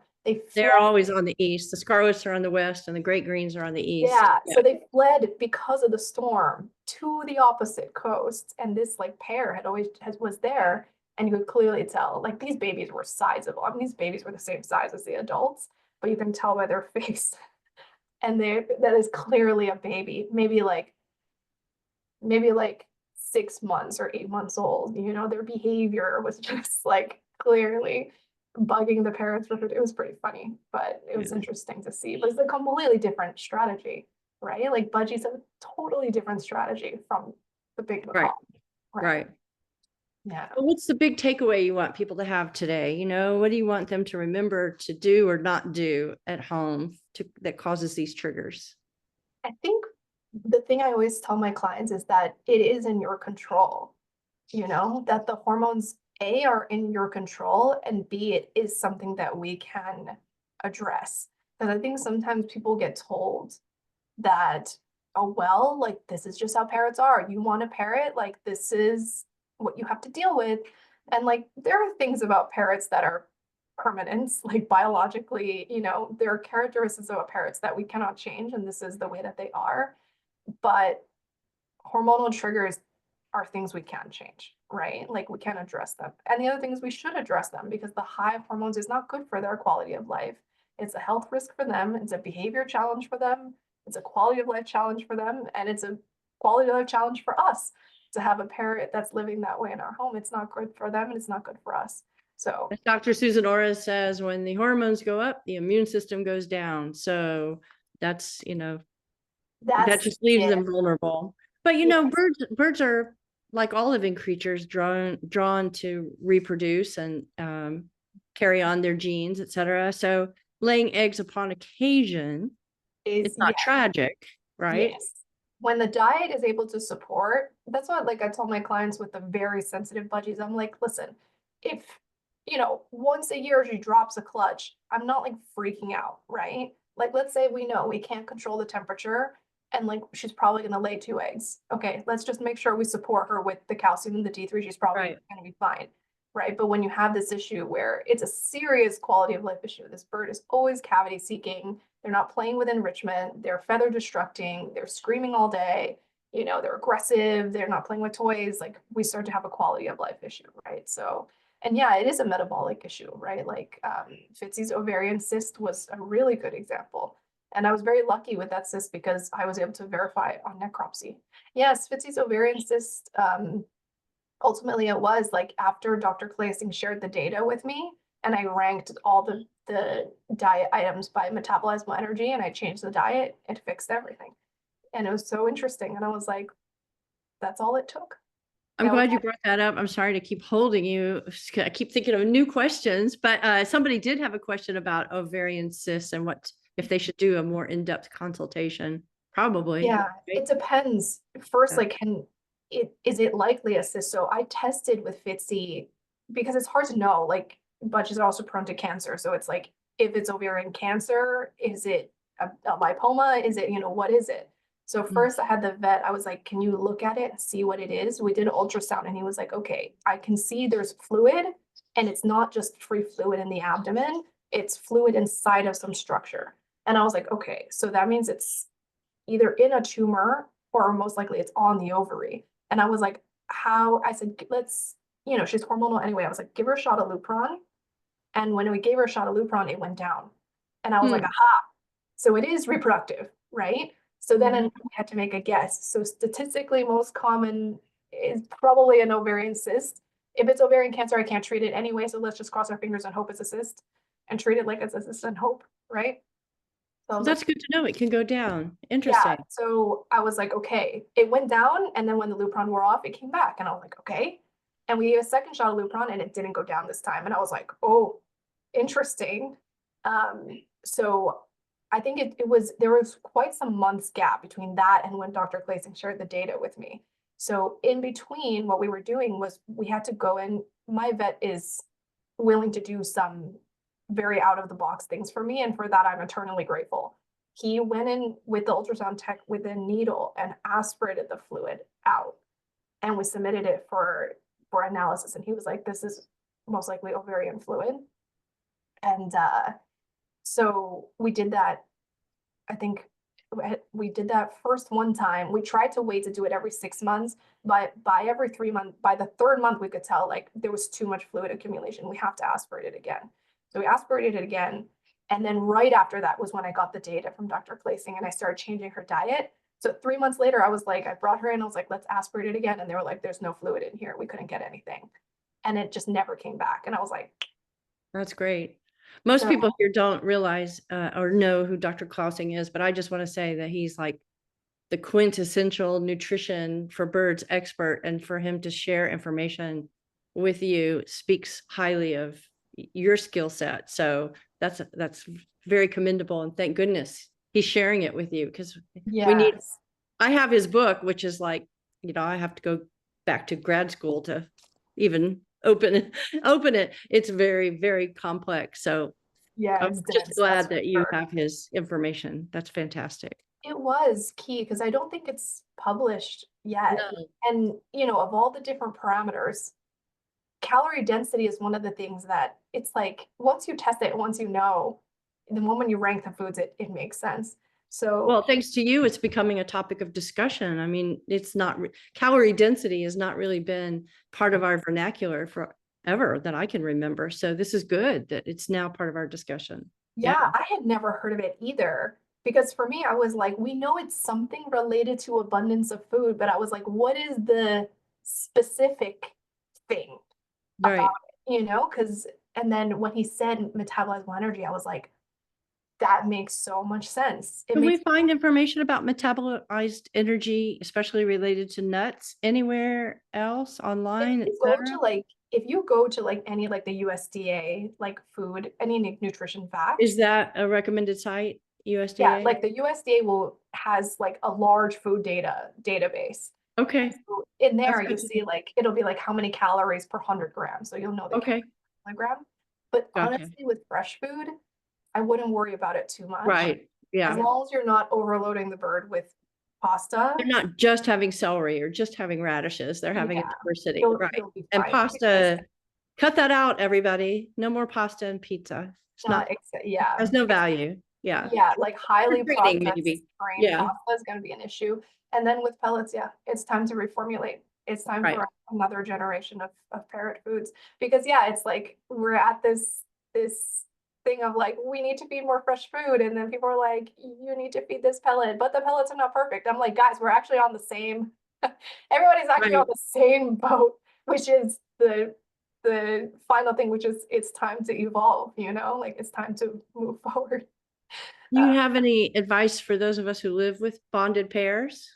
Because, Yeah, once a bonded pair, especially a New World bird, you don't come between them. That's yeah. It's just a matter of, let's say, you have a bonded pair of parrots, if they're having plenty of enrichment, so they're actually spending the time doing something, and they're not just spending the time sitting next to each other, physically stimulating each other all day. They're active, overpreening, right?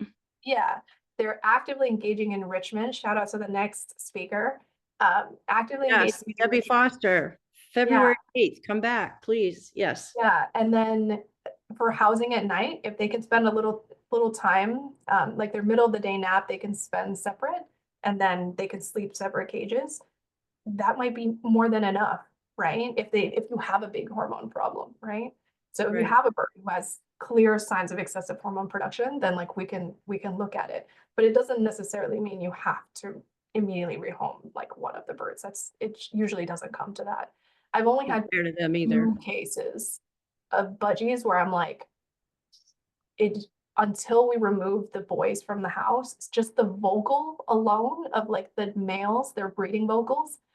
I've only encountered 2 so far of the few hundred. It's rare.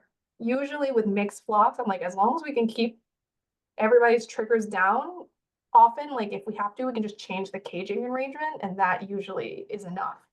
Because I Mhm. have quite a few clients with like sizable mixed flocks. And it's like, as long as we keep the triggers under control, everyone does just fine. And yeah, once a year, if somebody drops one egg, it's fine. It's not the end of the world, you know, as long Right. as we're not laying a clutch every year and then they're hormonal all the time. Like putting their health at risk, right? Right. That's Or their quality of and life. if they do lay an egg, just to be able to keep it for a short time, if they care about it. Yeah. A lot of them don't care about it, but Yeah, that's a whole nother discussion. So like right. I'll give you a good example. Like I boarded when I went to Costa Rica, I boarded my birds. And I think I think the lady in meaning well didn't know like not to put certain foods in their fresh food. Maybe I didn't good instructions. Maybe I should have given better instructions. But I think within a week, I got an email. She was like, Sydney is nesting at the bottom of the cage and Gandalf is super hormonal. And I was like, I was like, I wonder why. And then by the time I came back, I picked them up. And as I was driving, it was like an hour's drive from the boarding place back to my house.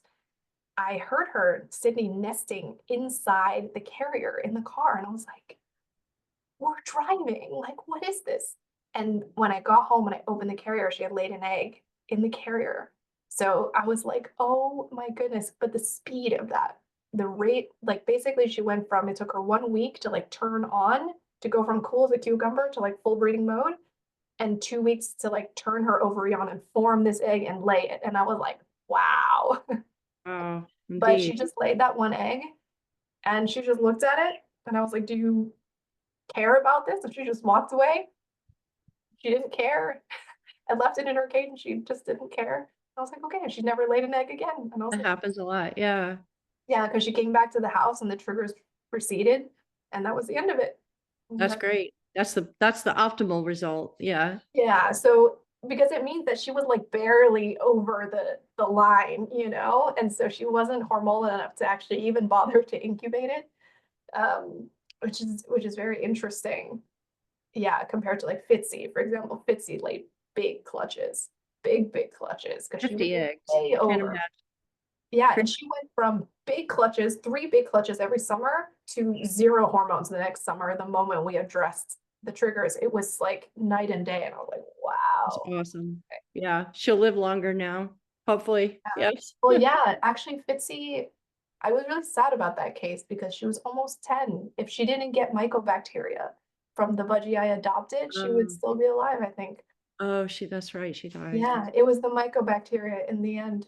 And I was like, I was so upset. I was like, that was gonna be my first decade budgie. She had so many issues that we went through all of this pretty much like when I first started this whole endeavor of like hormone issues, it was because of her. I was like, there is no way that this is my area of specialty. I know we have more data than this because I'm doing the research. I know we know more than this. So when I would go to the vet, they would kind of give me the shrug emoji. I was like, no, I know we know more. It's somewhere. I know it's somewhere. Someone has it, the answer. And turns out the answer was in UC Davis and also Pamela. So the combination of those two things was like changed everything. Yeah, it That's was great. really interesting.